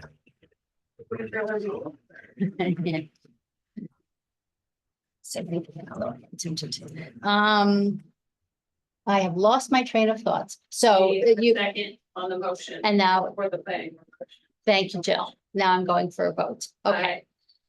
Jeremy, Stephen. Aye. Joe. Peter. Aye. Joanna. Aye. Rob. Aye. Okay. Thank you. So it's unanimous. Take no action. Now we're on zoning, select board zoning map change CN to R51 Beachgrass Road. Leslie, over to you, please. Okay, Article 10, this is a single property that was inadvertently placed in the commercial neighborhood district. It should have been in the residential 5 district all along. It's part of the Richmond Sandpiper workforce housing project. And this is just correcting a mapping error. all of the permitting for the project was done for R5. And it was motion to adopt or motion Motion to to- approve, whatever. Okay. Okay, thank you. Any questions from the finance committee? Motion to accept the planning board's. Second. Thank you. Signature. Roll call, Jill. Aye. Jeremy. Aye. Stephen. Aye. Joe. Peter. Aye. Rob. Aye. Joanna. Aye. Denise, I. Thank you. Unanimous. And Madam Chair, I live in the neighborhood for the next two articles, so I'm not participating. Okay, So you will have a different staff person. thank you. We have Megan joining us. Right here. Come on up, Megan. Megan Trudell, come on down. Stephen is recused. It's your zoning map change, lug two to Yes, for Skyline Skyline Drive. Right. So at this public hearing, Stephen, you actually have to step away from the table to be a member of the I'm public. here as a member of the public representing my, I know, but don't you physically have to leave the table? not if I'm here in an official. We have capacity other people come up representing my own. to- Okay, Yeah. all right, just checking because we don't want to misstep here. hi. Hi, Megan, welcome to the table. Well, So for the 44 Skyline article, if my recollection serves me correct, Stephen, the article sponsor, informed the board that he no longer wished to be the sponsor of this article. There was a potential property transfer that was going to take place that had never come to fruition. So for that reason, he did inform the board that he expects the property owner to call this article at town meeting. The planning board heard testimony from varying abutters or people who live in this area that were opposed to the zoning change and ultimately made the motion not to adopt. Okay. To adopt. All right, so Stephen, you actually won't answer questions on this one because it's no longer your article. Correct. Okay, thank you.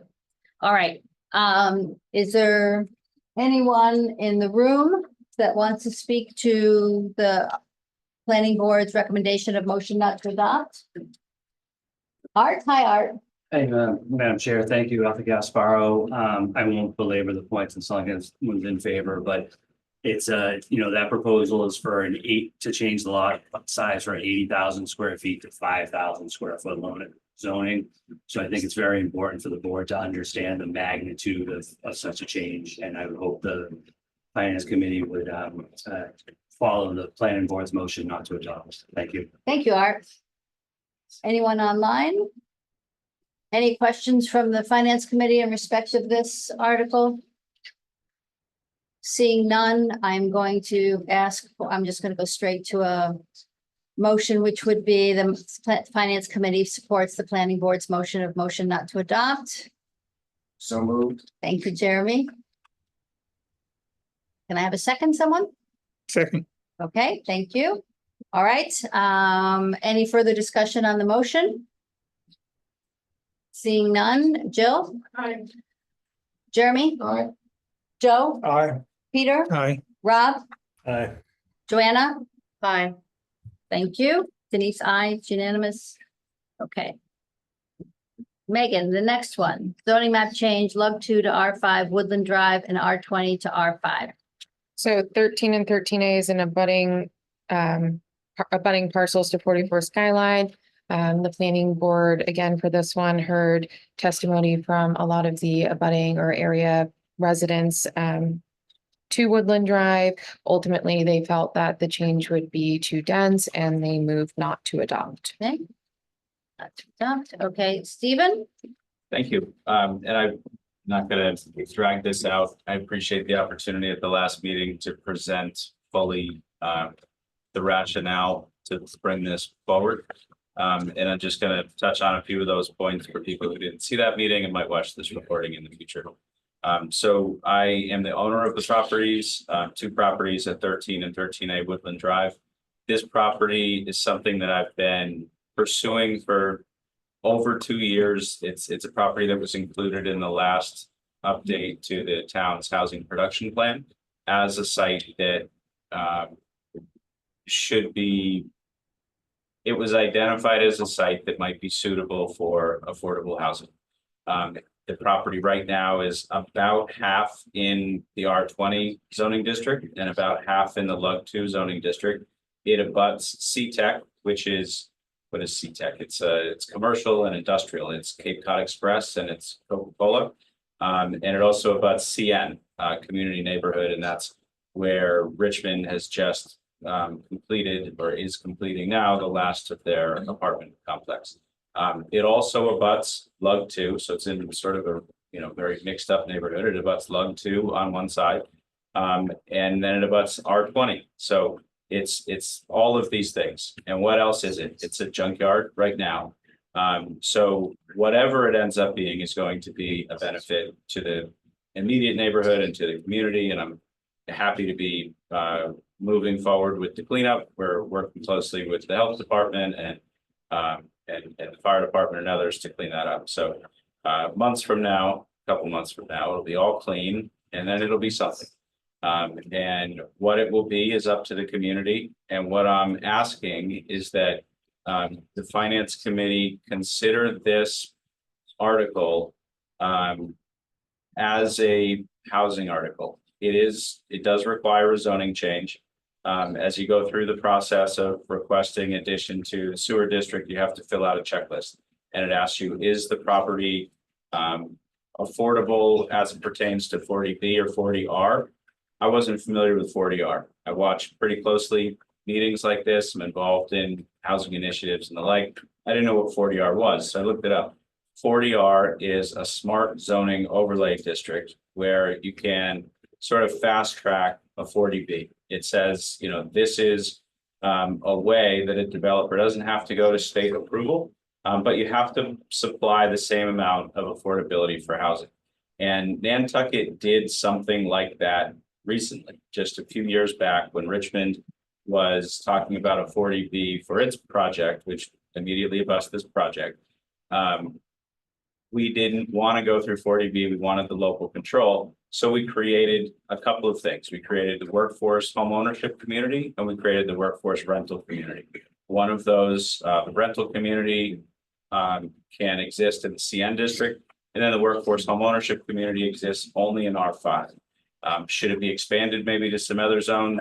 Possibly, but right now it exists only in R5. So if I want to build homes at a scale where they can be affordable to year-round people who work in public safety, who work in education, who work in healthcare, which is the goal, which is my goal, we need the R5 zoning, and then we need the workforce homeownership provision in the bylaw. So that's why I'm bringing this forward. Is it a big change from LUG2? It is, but the property isn't really being used as LUG2 today. It's being used as a junkyard. Is it going to create traffic and is it going to be disruptive to neighborhood? There's no doubt about it, and I'm not hiding from that fact. It is going to be a change. But what I'm going to continue fleshing out and developing is a proposal which can be assessed by the community and voted on by our community members and our neighbors at town meeting in September. And this community can decide if this is worthwhile, if the benefits outweigh the costs. And, I would look at this as a 40B without the blackmail piece, right? This isn't like, oh, if you don't like it, now I'm going to someone else. Somebody else might do that with this site. That's not what I'm doing. I'm going to put together a full proposal. I'm going to make the case that we can generate housing of the type that we need at a cost that we can afford, at a lower cost than we are in other locations. And, it does require a zoning change to do it. And there is an impact on neighbors. So not shying away from those facts, but I'm going to put all the facts as I know them out to the community, and then it'll be up to voters to decide in September. So that's the reason. Got other notes here. You kind of get it, and I'll do my best over the next 75 days or so to let everybody know what the whole plan is. Thank you, Stephen. Other questions or comments from people in the room? Art? Thank you, Madam Chair. I I appreciate Mr. Maury's trying to do here. But I think the planning board got it absolutely right, and this really is about planning. And I think that we really have to take into account, this doesn't actually abut R5. That, you know, 2/3 or more of the property is currently in LUG 2.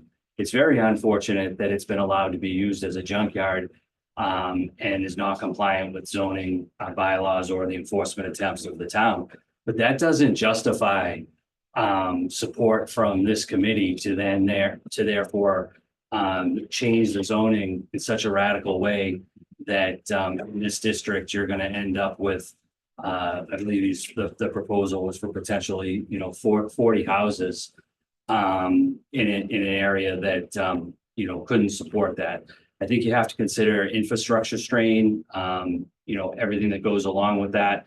To change the, you know, it's completely one thing to allow for development under existing rights and rules. I listened to your, you know, discussion on the short-term rentals, and it's yet another to increase density to this magnitude.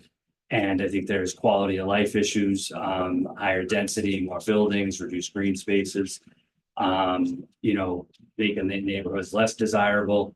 I think that sometimes, you know, the proponents argue increased density will lead to more affordable housing options, but it's not always the case. You have no absolute guarantee that by supporting this at this point in time, that's what it will become.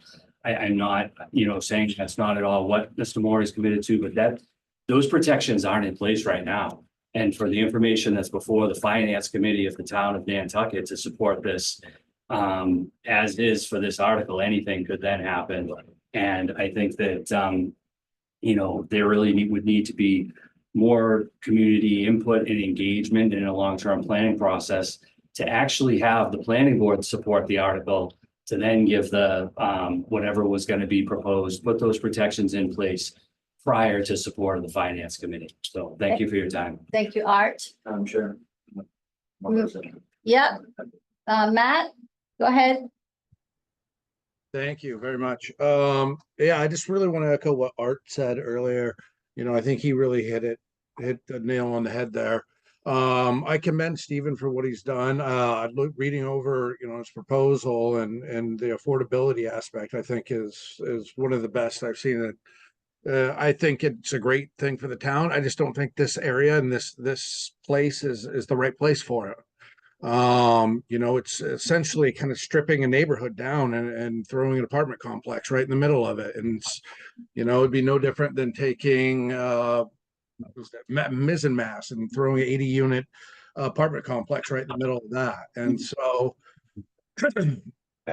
it would just I would just urge the board to really stick with the planning board's recommendation and take no action. And as I mentioned in your last meeting, I also sit on the board of the Surfside Neighborhood Association. Hopefully you guys got the letter from our president, Tom, but we voted unanimously to oppose this from the Surfside Association as well. And so we strongly oppose that development, but thank you.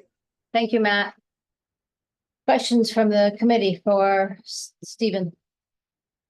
Jeremy, and then Peter. Stephen, given that one of the concerns from the planning board is that a zoning rule change, if your project did not go forward, could be used for other projects. Is there a way to make them contingent so as to remove that risk? I think what you're saying is, how do you know that what I'm telling you now I want to do with the property is actually done with the property if I got the zoning change? Is that what you're saying? Yeah, if your project did not go forward at the way you propose it. Right, and it just ended up market rate R5 back to the way it is today. So the answer to that is no, that they couldn't take it back. My intention is, and there isn't, I don't believe, in legal existence, the particular group that I hope will hold the deed restriction here, but I will find one before September 17th. This property will be restricted to year-round occupancy with a preference. There's a mechanism that's used at Peach Plum Village, and I think with I think with all 40Bs where there's a definition in your deed of what a preferred or a qualified purchaser is. And we would follow that same model where there's a preferred purchaser. So for the first 30 days that somebody wants to sell one of these homes, they have to market it to people who fit a certain criteria. And the criteria would be, as I said before, public safety, working in education, and working in healthcare. And then after that period of time, you'd be able to sell to anybody, but the value would still be capped. The value would be capped so that the homes are always affordable to people who work in those positions here on Nantucket. So it's not as simple as, going to Housing Nantucket and taking off the shelf a book of restrictions, because this particular model doesn't exist yet.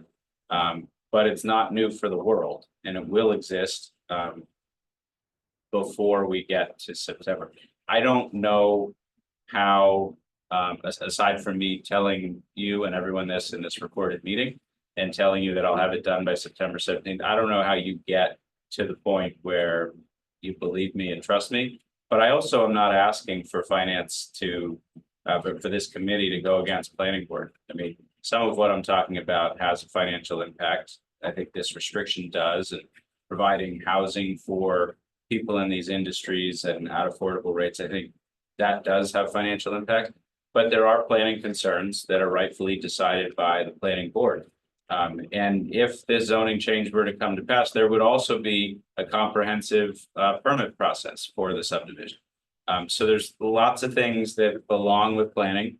There's just a few things that belong with finance. And having sat through a lot of these discussions, I wouldn't suggest that this rises to the level where the finance committee ought to contradict planning board. But I would say, making just carrying to September the idea that this may be an opportunity for something that comes before this committee all the time, which is finding ways to economically produce the type of housing that allows us to attract and retain employees. That's worth keeping an open mind about. Thank you, Stephen. Peter, you had a question? Just no, it's statement really. I want to just say that we desperately need the housing. There's no question about it. However, people that know more than I do about the location and whether it's the right place to put it.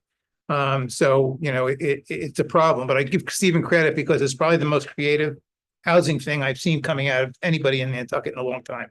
Thank you. Erica?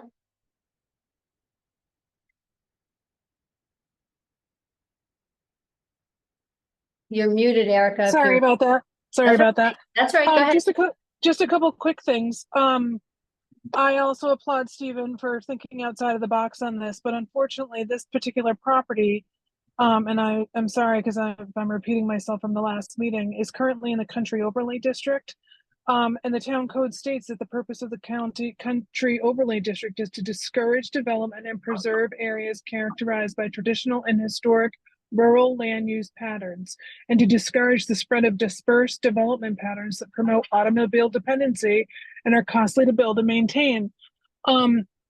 This area on Woodland Drive is not near a Nerdabus. The first closest stops are at the airport and at Surfside Beach. So already you're creating an issue with vehicle dependency. There's no sewer, there's no water. Actually, no, I take that back. There is water, but he has to connect to it. And it feels like this proposal keeps evolving. And I guess that's a natural part of it as Stephen gets input from different groups and people. But correct me if I'm wrong. I think he just said, I've been working on this, looking at this property for the last 2 years, yet he still doesn't have all his ducks in a row. For this proposed zoning change, and promising to have it done in the next 2 months, whereas he's been working on this for the last 2 years, is honestly a little disconcerting. I wish I could take everybody's word at face value, but I just don't know if we always can. And that is it for now. Thank you. Thank you, Erica. Okay. I want to respond to that point. Okay, The- Stephen, go Yeah, ahead. the property was owned by a complicated estate. We had an accepted offer over 2 years ago. I brought this property in this concept very much in the same form that it is today to a meeting. Brian, I think you were there. I know that Libby Gibson was there, and Tucker Holland, when he was in his role as the town's housing director, he was there. And we talked about making this a municipal housing development for only and there were concerns about that with union negotiations and such, but the scale of the homes, the number of homes was all virtually identical. It might be identical. Although the concept of these pocket neighborhoods, I think the homes might have actually gotten smaller and we got a larger part that was attached to this concept. But this concept is really just to show the neighbors on Woodland Drive what might happen. Like, nobody from planning has seen it. You know, there's lots of other input that would happen. But over the last couple of weeks that I've been speaking in public about this, the concept hasn't evolved. I haven't gotten feedback from anybody. I didn't even get a notice to come before the select board last week to represent this or represent the companion article to be added to the sewer district. You know, there's been no engagement from people on this, and I'm not morphing things to try to like gain public favor. I'm presenting the idea that I have been working on for years. And, you know, there was a period of time where the property was going to be sold to somebody else, and then it didn't happen. So it's gone away and it's come back, but my vision and my goal has remained the same. Thank you, Stephen. Okay. Looking around, do not see any hands raised, no more hands raised online, in which case, is the committee ready to go to a motion? And the motion would be the finance committee supports the planning board's motion. So moved. Thank you. Before we get to a vote, I would say I applaud your effort. And the reason I'm emotional about it is because it's just such a painful topic for the island. And it's very difficult to find the right answer. And I know that, you know, when people are trying to do something and their intent is really good, it's just, it's, you know, it's heartening to see. And I hope that you are able to, by September, have had enough meetings, have had enough public input, have had enough socialization of it to a level of granularity that whether it works in this location or potentially is adapted somewhere else, that, you know, again, we're able to, as a community, get behind developing something that would be meaningful for the community. Potentially not here, obviously, because of just the constraints of the neighborhood. I don't know that. I don't know enough to know. I follow our planning board colleagues' recommendations, and at the same time wish you all the best on this. So so that's my color commentary for that. Now we have the motion and the vote is up. Jill? Aye. Jeremy? Aye. Steve? Oh, you can't vote. Joe? I know I'm getting delirious here. Peter? Aye. Rob? Aye. Joanna? Aye. Denise, aye, it's unanimous. Thank you, Stephen. Thank you, planning board. Thank you, Megan. Okay, Hillary, please join us at the table.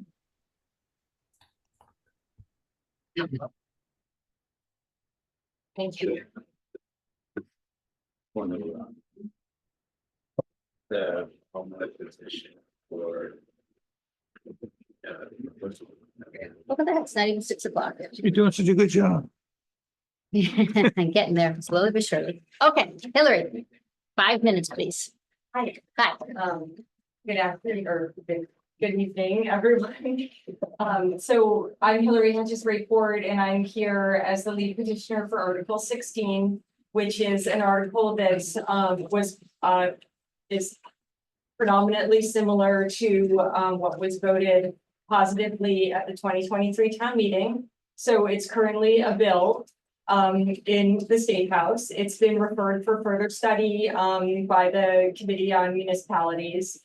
And it has one change, which is to soften the term limit from a strict 9-year term limit to 9 consecutive years. But I believe you're all familiar with this bill. I've presented it at least twice, if not more, to you. the purpose of the bill is, and the reason why it's on the warrant is because the 211 people who signed it wanted it to be on the warrant. I wanted it to be on the warrant, and this is a bill that's responding to a feeling of many people on Nantucket that we need some kind of reform in how we're planning for the future. For many of the reasons that have been discussed on the table today, we have intractable problems that aren't being solved. This bill is proposing a different structure. It is not dictating any policy. What it is saying is that we're not making enough progress with our planning commission, that our planning commission has resources and tools available to it. And that what it's become is basically planning board 2.0. And in 1973, we created a planning commission, which is a state agency and has a different and special relationship to towns in its region. It's a regional state commission. And that by making it more accountable to the voters and direct representation, we could see some change. So this is about more representation on the planning commission. And it's not too much more complicated than that. I hope you all had a chance to review the packet that I sent. There was a lot of information on the packet because I hope to save time for questions and answers. But I just wanted to make a quick personal statement, which is that I am doing this as an individual. I'm not part of any association. You know, when I put myself up for appointments, someone asked me if I had helped write a report with Act Now. You know, have I been speaking for Act Now? I do not speak for anyone but myself. And I'm trying to represent the petitioners. And I'm just somebody who sees so many changes on Nantucket in the 20 years that I've been a homeowner here, and wants to bring some creative ideas to the table to use the power of our democracy to make some positive changes through representation in a different composition. So I am happy to just answer questions. Thank you. Thank you, Hillary. Jeremy? Hillary, could you just, by way of background, provide some metrics as to what the NRPC does as a matter of how many resources do they have, will they have, what their mission is? The Nantucket, if it does become a Nantucket Planning Commission. Well, how about a before and an after, really quick?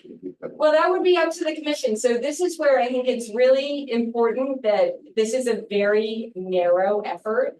It is seeking to have the voters have more, let me rephrase that. It's seeking to create more opportunity for people interested in long-term planning who want to serve for long-range planning to be able to get on this commission. Because right now, the only way that people who really want to just do long-range planning can get on this commission is to also serve on another commission and go to that other commission first, including the planning board, or to be one of the 3 people chosen.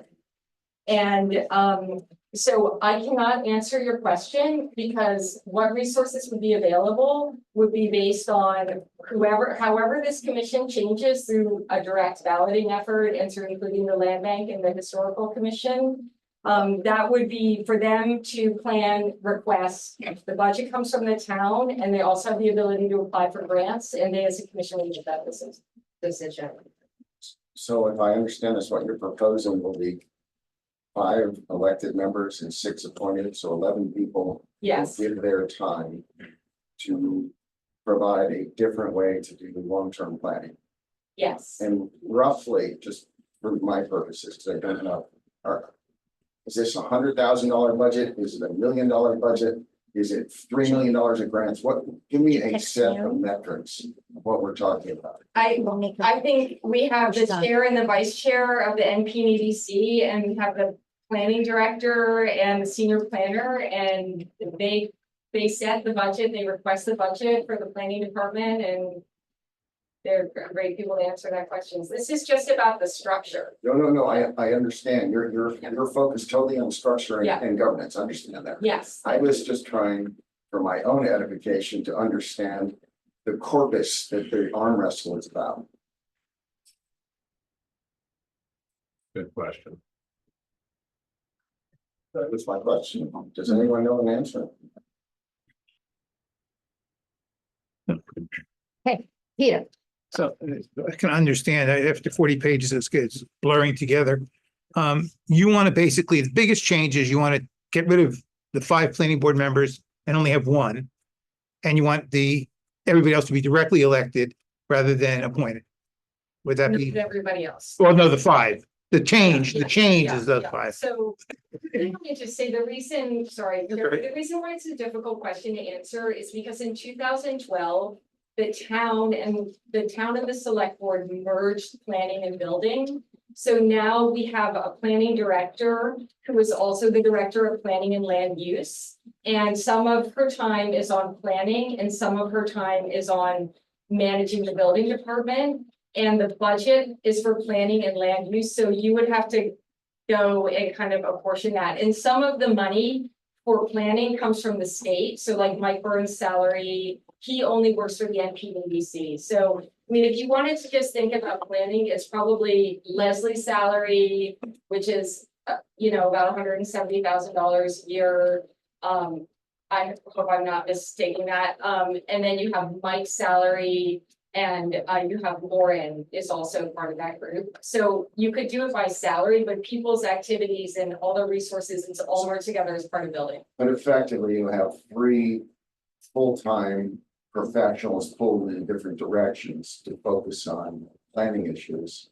And you wish to change the governance to direct those 3 full-time equivalent people. The governance could direct them however they decided to. Yeah. Understood. I'm just trying to frame the nature of the problem. It's certainly, the impetus for the change in the governance is looking at the evidence of where we are now and feeling that we could do better. And that maybe we really, instead of having spent the last 12 years cementing the NPDC and the planning board together to work in lockstep with the building department, maybe it's actually a good thing to have different paths. And to have a path for somebody to be able to get on the planning commission who doesn't want to serve on the planning board. So one last question. yeah, I want to, Peter, I'm not. That's all right. No, that's fine. Yeah. I guess my last question is, if one were to unpack these 3-time equivalent professionals' efforts approximately. Yeah, and I do want to invite people who are really, know exactly how the salaries are auditioned. Okay, just approximate. Yeah. Were one to unpack them, which a change of governments might allow, let's say. How and why would you repack them to lead to a different outcome?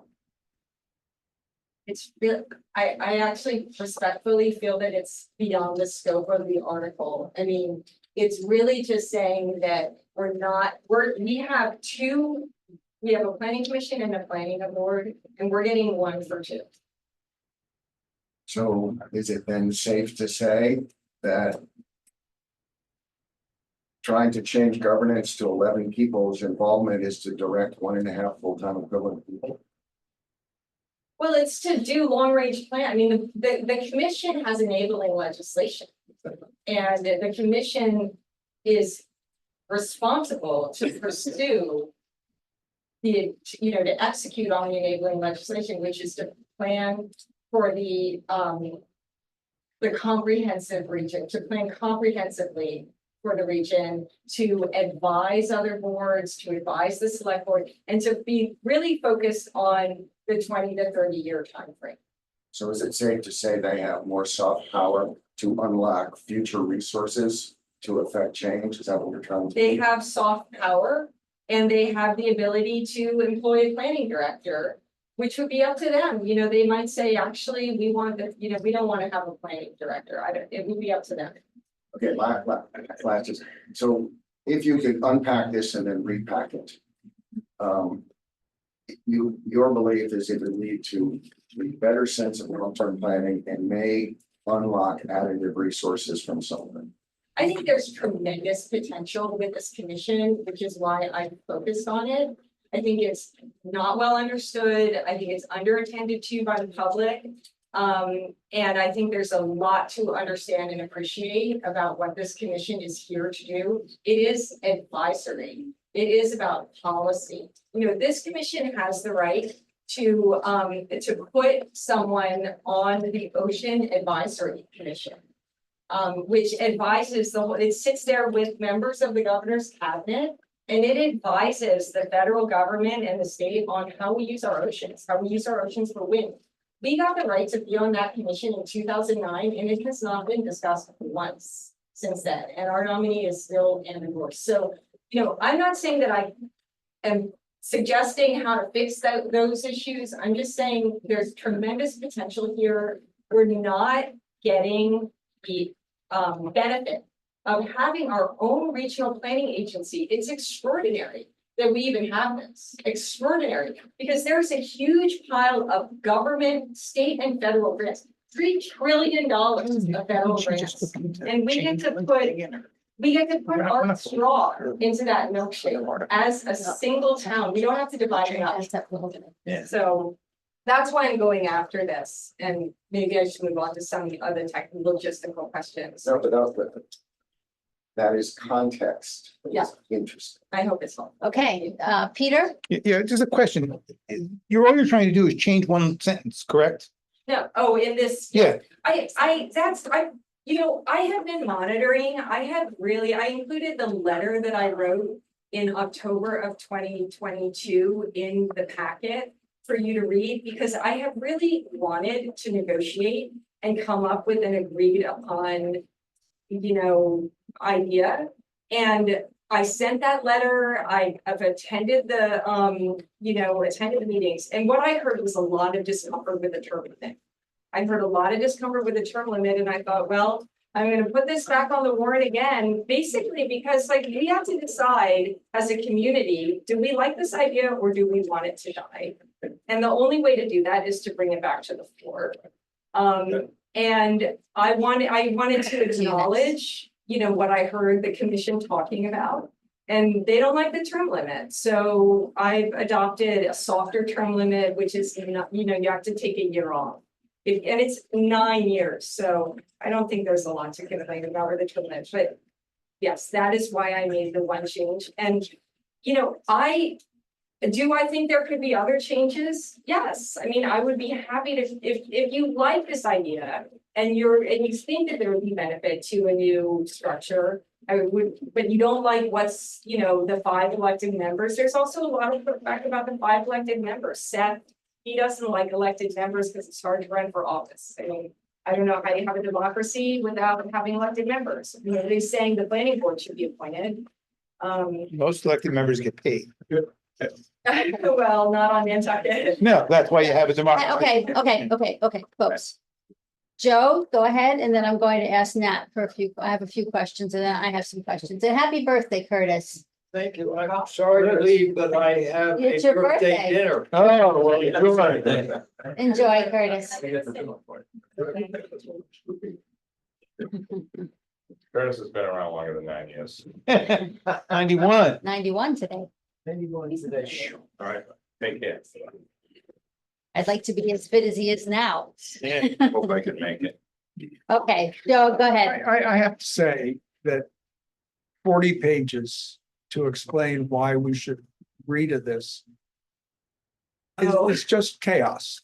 And I think I would like to see a 1-page explanation of what's wrong with what we've got. All of this on 1 page, and what benefits we'll get if we make the change. I think 20 of the pages were signatures from 211 people. So it's really very simple. The change is adding elected members to the planning commission, adding the land bank and the historical commission, and reducing the planning board membership to 1 appointed person. And what's wrong? My question, I guess, Madam Chair, is what's wrong with the current system? What's wrong with the current system is that we're not getting value out of our planning commission. And what value are we not getting? Well, you know, the people who want to reform planning feel that we've not been planning in a sustainable way and we haven't been getting enough done. Now, not everybody's gonna necessarily agree with that, but I would say we have a master plan from 2009. It's 15 years old. How do you, like, all of the discussions that we're having about, well, where do you put the density? I mean, these are things that come out of the master plan. And now we're updating the master plan partly out of all of this activism that's happened. I mean, it was long overdue, but we had a very detailed plan to update it in 2001 and 2021 and 2022 that just kind of went by the wayside. COVID. What? COVID. Yeah, I mean. So we got Hillary, the I mean, Resiliency advisory plan done during COVID. We got a housing production plan done during COVID. A lot of stuff happened. But they are doing it now. It's just that now they've moved it to the planning board. And it's not even being discussed at the planning commission. Okay. All right, couple things I'm going to make. I've got a couple of observations and then I'm going to ask the colleagues from NVEDC to answer a few questions as well. Thank you, and make a comment. So, first off, I am still not convinced, the third time I'm hearing this, that electing 5 people gets me better planners than people who are elected to the planning board. I'm not convinced. You have yet to make that connection for me. And so, having heard it for 3 times, I am still sitting here saying just because you can elect them makes them electable. It doesn't make them good long-range planners. There's no guarantee on that, first. Secondly, we have talked about often, and I remember the very first time you came to see us, and I said it's much easier to steer the boat from inside the boat versus swimming alongside it. And I believe that there has been some effort made on everyone's part to have you be more collaborative. Sending us 40 pages on that 10:38 in the morning on Thursday for a Monday meeting is not my version of collaboration. 2 weeks ago, that would have been collaboration. Hillary, you don't give us the opportunity to help you. Honestly, if you expect us to read 40 pages, then and even if it's 20 of them signatures, I didn't even get that far. I read your 4-page memo and then It was mainly the 4-page memo. but you don't say it's mainly the 4-page memo when I click on something and it says 40 pages. So my suggestion or my feedback for you is when you want us to help you, help us help you. And 40 pages at 10:38 on Thursday is not the way to I happen to open it. I happen to be sitting at my PC, but I'm not every minute hoping town emails are flying into my inbox. So, I might have not opened that till Sunday and then no one would have gotten a chance to look at this. So my definition of collaboration is as much advance notice as possible. And I'm still stuck on, and will be stuck on till I die, I'm never going to change, that electing someone doesn't necessarily make them good at what they're being elected at. It makes them electable. And not just long-range planning. I could do that for anybody who's elected. No offense to all you elected people. You guys are So, appointed. That's I'm the perfect appointed. example. Yeah, that's what I'm saying. You can get appointed without being electable. So, Barry, you raised your hand and I'm going to ask you, brief. I know you're capable of that. I can be brief, but we have a lot of territory here that we could cover, okay? And I'm going to try to condense it down as much as possible. I want to just focus real quickly. This concept that the master plan is under the NP and EDC is completely false, and it is a bad narrative. It is under the jurisdiction of the planning board under 4181. Thank you, D. Okay, so, but I'm concerned because as I listen to this, I'm confused and bewildered actually that we're still here. Instead of submitting this article, we could have sat down ages ago and began to pull this apart. And I know for one, if it were me, I would have been like, Chair, can we set up a meeting for dealing with this? And if the chair wasn't going to listen to me, I'd go before the commission and say, hey, listen to me. I really want this to happen. But instead, here we are once again faced with an article. I'm concerned the narratives that are being launched out here at this point are really problematic. There's at least 27 different statements and narratives that don't tell the whole truth of things. This is what bothers me even further, that it's almost as though these narratives are meant to erode the confidence in the Nantucket Planning and Economic Development Commission in the public eye. And I can just cite one real quickly. This whole concept of, and let me just read this correctly. It is no longer engaged in comprehensive long-range planning for the Nantucket region. That's how we're defined. So let me tell you what we have been doing over all of this time, and it is difficult being an advisory. Forgive me too, if I'm articulating a little bit. There's a passion here that I have for this. I get that, just keep going. So anyways, you know, part of our problem is we're advisory in nature. We are not really regulatory. So we can come up, we can spend oodles of time on getting things moved ahead. The most frustrating thing is when it goes to the ballot box, or we have to turn to another agency under which to implement it that has regulatory authority. And all of a sudden, there goes another plan that gets shelved. All that time, all that energy. But that's okay. You're at least proving something. But things that we have done, we just about wrote blessed open space plan at this point. We assisted deeply in the historic plan and building with Nantucket in mind. We've assisted with the Parks and Recreation Master Plan. We've assisted with the Coastal Resiliency Plan. We actually spearheaded the Affordable Housing Plan. I was never so proud to be a part of that. We have been helping and assisting with the Harbor Advisory Plan that was out there. And once upon a time, we actually did have a seat on the Ocean Advisory. I don't quite recollect how that seat was removed, but I can tell you firsthand, it's part of it. I was there when we were going through negotiations. So I'm concerned that these kind of narratives that are out there, like I said, and this is just one of many, are not an accurate portrayal, especially in the public eye. I think we've been working hard to do a revision of what we're trying to do here with the current NP and EDC. I'm sorry I missed our last meeting. I am dreadfully sorry, but being in the hospital didn't help. But I will Way tell to get out of NP and EDC meetings. Yes. You have no idea what it took to get there. No, I'm teasing.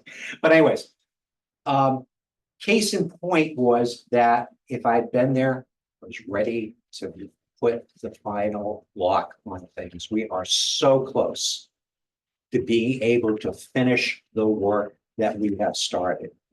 And I still want to, we have a workshop scheduled and I want to honor that tremendously. But we still need to clean up a few more things. And you have my utmost guarantee that at this next meeting, that is exactly what is going to be done. I can't answer for previous administration. We did drag our heels a bit. But under my watch, we're coming back on track. It is, we cannot afford to be doing those kind of things.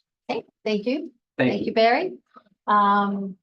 Nat, did you, Yeah, I mean, I'm sure. oh, okay, Mary, I'll get to you after Nat. Thank you. All right, I'll just try to be quick and then maybe talk a little bit afterwards. You saw it tonight, right here. The confusion that this discussion creates is, it's unexplainable. When I say town meeting is not a public hearing, I couldn't stress more what happens at town meeting, having these kind of conversations. And you can't raise your hand, excuse me, correct this statement, make sure that everyone understands what this elected thing meant. It didn't mean what it sounded like. Okay, that most of the town doesn't even know the difference between the planning commission and the planning board. If you ask that question, I guarantee you I'd be right. There has, one of the things that this just pains me as we have the Conservation Commission and the ZBA are appointed with enormous powers, but Concom, they don't have to go to town meeting for anything, which is amazing that that can happen. And no one ever says anything about making them elected, which is interesting. Then we have Shab that's elected that really should be appointed because there's never anyone that wants to get on there. There's always an open seat. This has been going on since 1973, as Hillary said. The planning commission was created by the state in 1973. But we're unique with one town. That's it. We don't have Franklin County. We don't have all these different towns that are part of one. The one part about this that frustrates me in the modern era that we're in, let's just say the last 4 years, is that all the different plans that are out there. We have strategic plan, we have this coastal resiliency. I'm on all these different committees now that I don't have time for, but I need to be there at least on some of them. And everyone's got a plan. We have so many plans in Nantucket. The planning department or the planning commission really isn't part of all that stuff the way it's perceived. These are separate plans created by the select board through different committees. It's disingenuous to accelerate or exacerbate the confusion that already exists, because it's so easy to create it and it's hard to respond to it. This setting's a lot easier to respond to it than it is a town meeting. We're close, as Barry said, to having a pretty good change with the planning commission, change in the name, which I love when you say that. I know. Yeah, but I'm never gonna forget that as long as I live, but it is confusing. It does need to be updated. The land bank, chamber, we have the council of human services, and we're not sure about one of the other ones, the cultural council or not. We removed 2 planning board members. One is not the right thing to do. The elected and appointed and the term limits, think of the term limits as someone like Jack Gardner suddenly wouldn't be allowed. So you have one person that knows more than everybody else as far as the historic, when we did this, when we did that, what year, who was in charge, blah, blah, blah. You got to have somebody like that. You can't say, sorry, you know too much. You can't be on this. I mean, it's unbelievable, but that's why that doesn't work on Nantucket. We also had a vote at town meeting that overruled that. We had an article for term limits here and it was defeated a few years ago. We have invited Hillary, the May meeting, to every meeting that this is being discussed, and we have got a workshop planned for August to go over what we can agree on in the changes. And some of the changes that we're making or proposing are similar to hers, okay? But the elected part is the non-starter.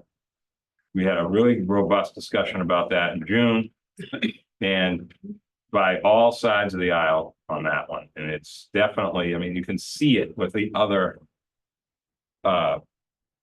boards and commissions on Nantucket. So that's all I have, Madam Chair, I think, at the moment. Thank you. Oh, I get one more. Sorry. This is important. My little notes, I gotta kind of follow them. You gotta get this stuff right when you go to the state. You can't take a state-created agency and have a controversial bill article sent to them. We already send a lot of home petitions to Boston. They don't like that, which we've all heard that in various ways. But this is different. This is like the land bank getting changed. It's got to be right. They're not going to approve it if there's controversy. Housing authority, same situation. But planning commission, that's our seat at the state table. We may not have any regulatory authority, but they see it as they don't want it to be a controversial situation that they have to vote on. And that's why it has to be right. So Thank you, Nat. Mary, thank you for your patience. Thank you, Denise. I want to speak sort of directly on the article. If the goal is to create a greater diversity of representation on the NPNEDC, first, NPNEDC is already trying to do that with the changes it's proposing for its membership. But more importantly, elected members represent a lower diversity than appointed. Currently, anybody can apply, and if they can demonstrate an interest on their application, they can be considered for an at-large member seat. This article would change those into elected seats. So elected means you have to be a voter, which means you can't be a seasonal resident, you can't be under the age of 18, You can't be someone who's undocumented. You have to be a voter in order to run for election. Then you have to also be willing to run for election and potentially have the money to run for election and to do the work to run for election. Right now, as an at-large member, all you got to do is write a letter and demonstrate your interest. And if you want a diversity of people on the commission to represent the entire island, an at-large membership is the best way to accomplish that. I'll further add that we do not see a long line of people applying for membership on this commission. In the 3 years that I served on the commission, my term expired June 30th. About half of that, I was the chair of the commission. We appointed everybody who applied for an at-large seat except for one person. We had, unfortunately, several opportunities to fill that seat more than just once a year. And people who applied for it was, one or two people generally were the applicants. And if they didn't get it the first time on, when I applied for the first time, was not selected, then they were most likely selected the second time they applied. So I don't see that there's a problem to fix if the goal is what Ms. Rayport is stating. Thank you. Thank you, Mary. Okay. Just looking around the room. Oh, Leslie, thanks. I just want to comment on a few things, and I'm going to slightly touch on a couple of things that Barry and Nat mentioned. But Ms. Rayport's comments about the NPDC, the planning board, and building being in lockstep, I don't know what that means or what that has to do with this article. I think that's just a distraction. There are lots of boards and committees that are served by Plus, and the article's not about staffing, it's about the structure of the NPDC. And unlike other regional planning agencies, the NPDC is one town for one county for one island. We don't serve multiple towns where we need to comprehensively plan and coordinate between other towns. Our municipality does all the long-term planning, the coastal resiliency plan and all of the other plans that were mentioned. Why would the planning commission redo that work? It doesn't make any sense. And under state law, as Barry said, the long-term physical development of the municipality goes to the planning board, not the planning commission.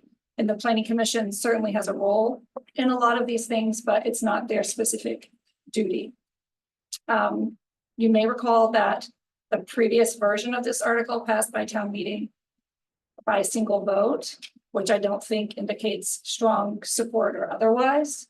It went to the State House. It hasn't made any progress. It was sent to study.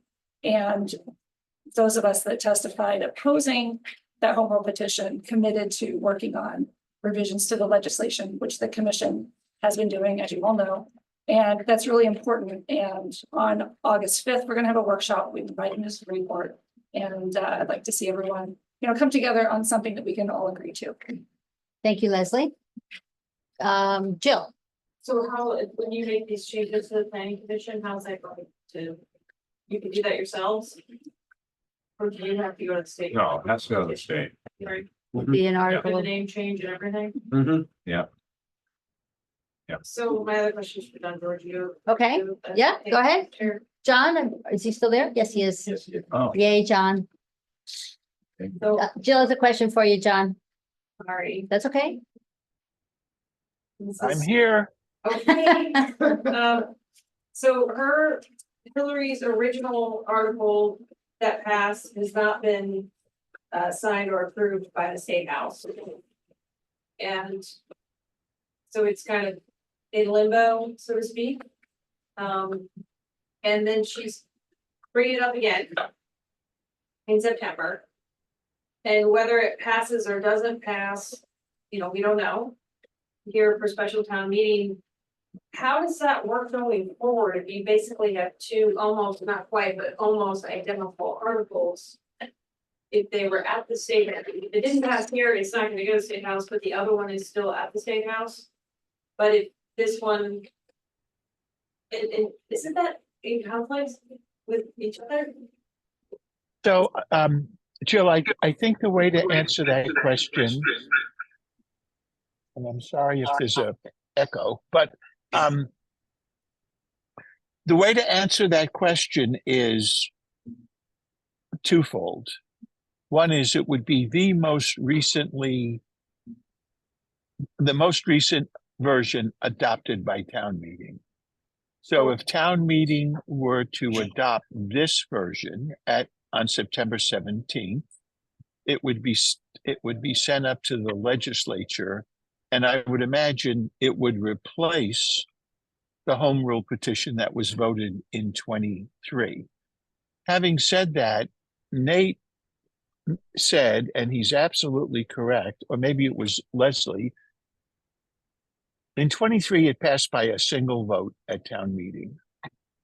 There is no way, in my experience, that the legislature is going to do anything other than refer for further study an article that only passed by one vote, because it's too controversial at the local level. That's my opinion. Sorry about that. That's my opinion. And I think unless it passes by a significant majority, it's unlikely the legislature would even touch this. That's my opinion. Thank you, John.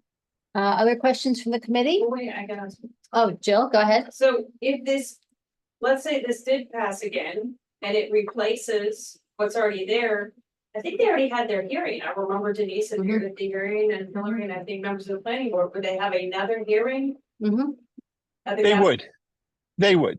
But remember, it's been referred, I forget the exact terminology, further study to a committee, and that's a way the legislature acts on things that they want to get rid of, basically. So if it hasn't been adopted in 2 years now, I would suggest that it's because it was perceived as being very controversial, even at the town level. So that's my opinion. I've been doing this for a long time, but if you don't get a significant vote of support out of town meeting, and you certainly did not on this first petition, it's not likely that the legislature would pass this. Hillary? Well, I would love to hear all the comments and then respond if I can, to some of the things that have been said. So if other people have things to say, I'll continue listening. Hold on a second. I'm taking questions from the committee, and then actually, Hillary, this is our third whack at this. I think we've all been really well educated over time. I am looking around at my committee. I don't know that they need more education, honestly. I will let you make a few more comments, of course, but at the same time, it's really nothing new for us. So I'm going to go to Joe and then Joanna. I was going to propose a motion. Okay, Joe, then let me go to Joanna. Joanna? Sure. I just have a point of clarification. This is really for John Giorgio.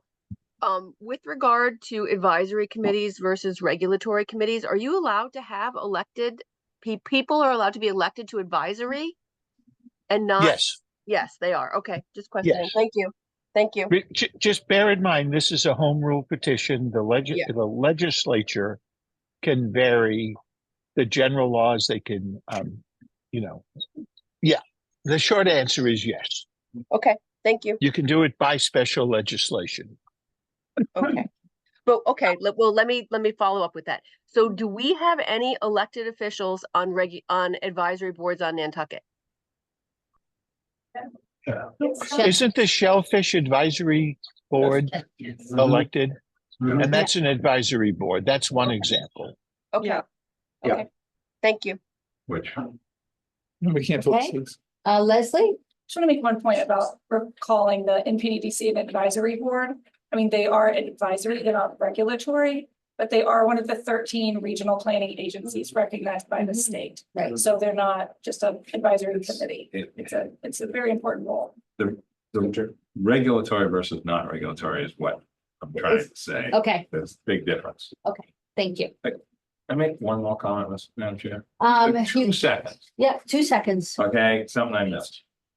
One of the things that we've been able to do right in this beautiful room here with the loud air conditioner is to start having joint meetings between select board, planning, HDC, and you, and hopefully maybe the land bank at some point, to talk about some of the stuff that Hillary talks about very, I want to say loosely, but like to talk about long range planning in this sort of whatever sticks, is there is so much planning stuff going on.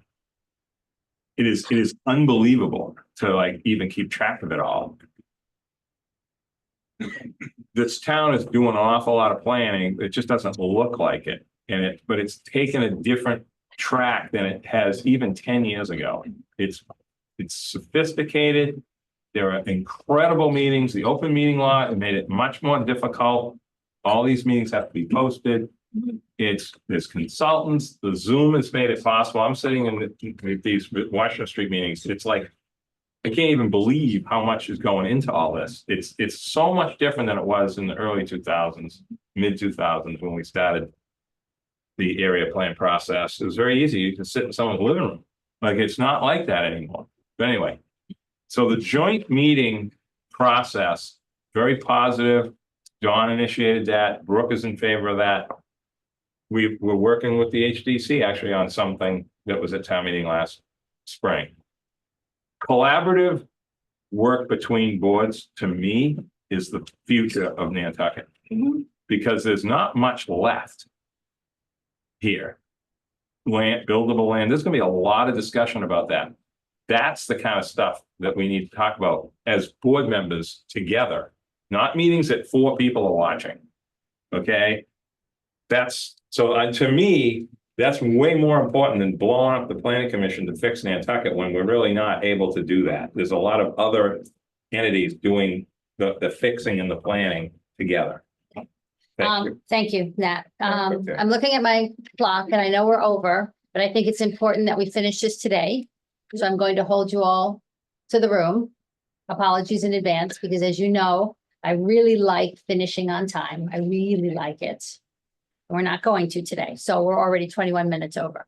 And I believe that Hillary should have an opportunity to speak for at least another 5 minutes. Hillary, so I'll give you a second 5-minute tranche. Yes, of course. And then after that, I'm going to ask for a motion from the committee, and then we'll take it from there. Thank you, Hillary. Thanks.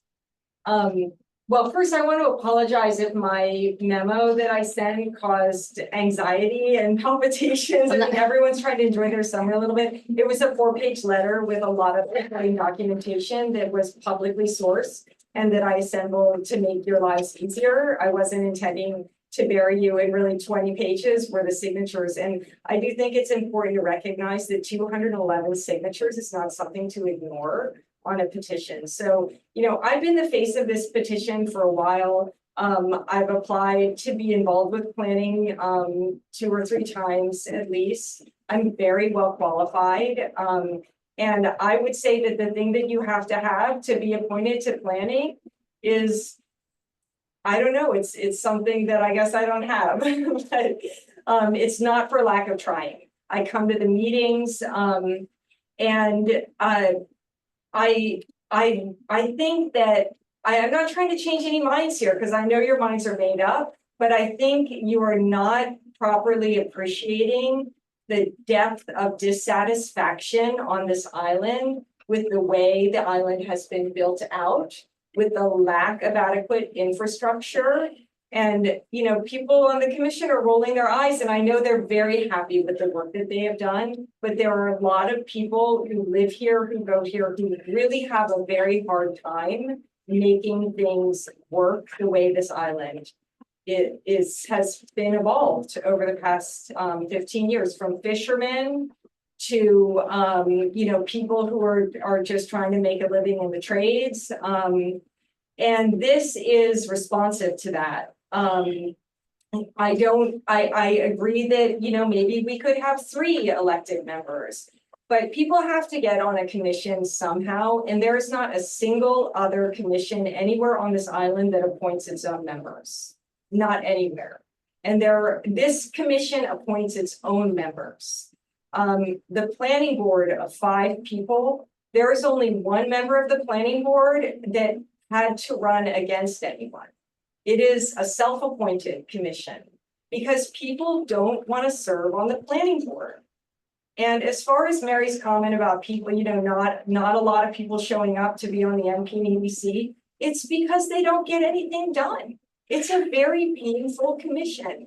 The whole list of things that Barry mentioned, staff is supporting these things. And by the way, Barry, that you still do have a seat on the Ocean Advisory Committee. You have that seat.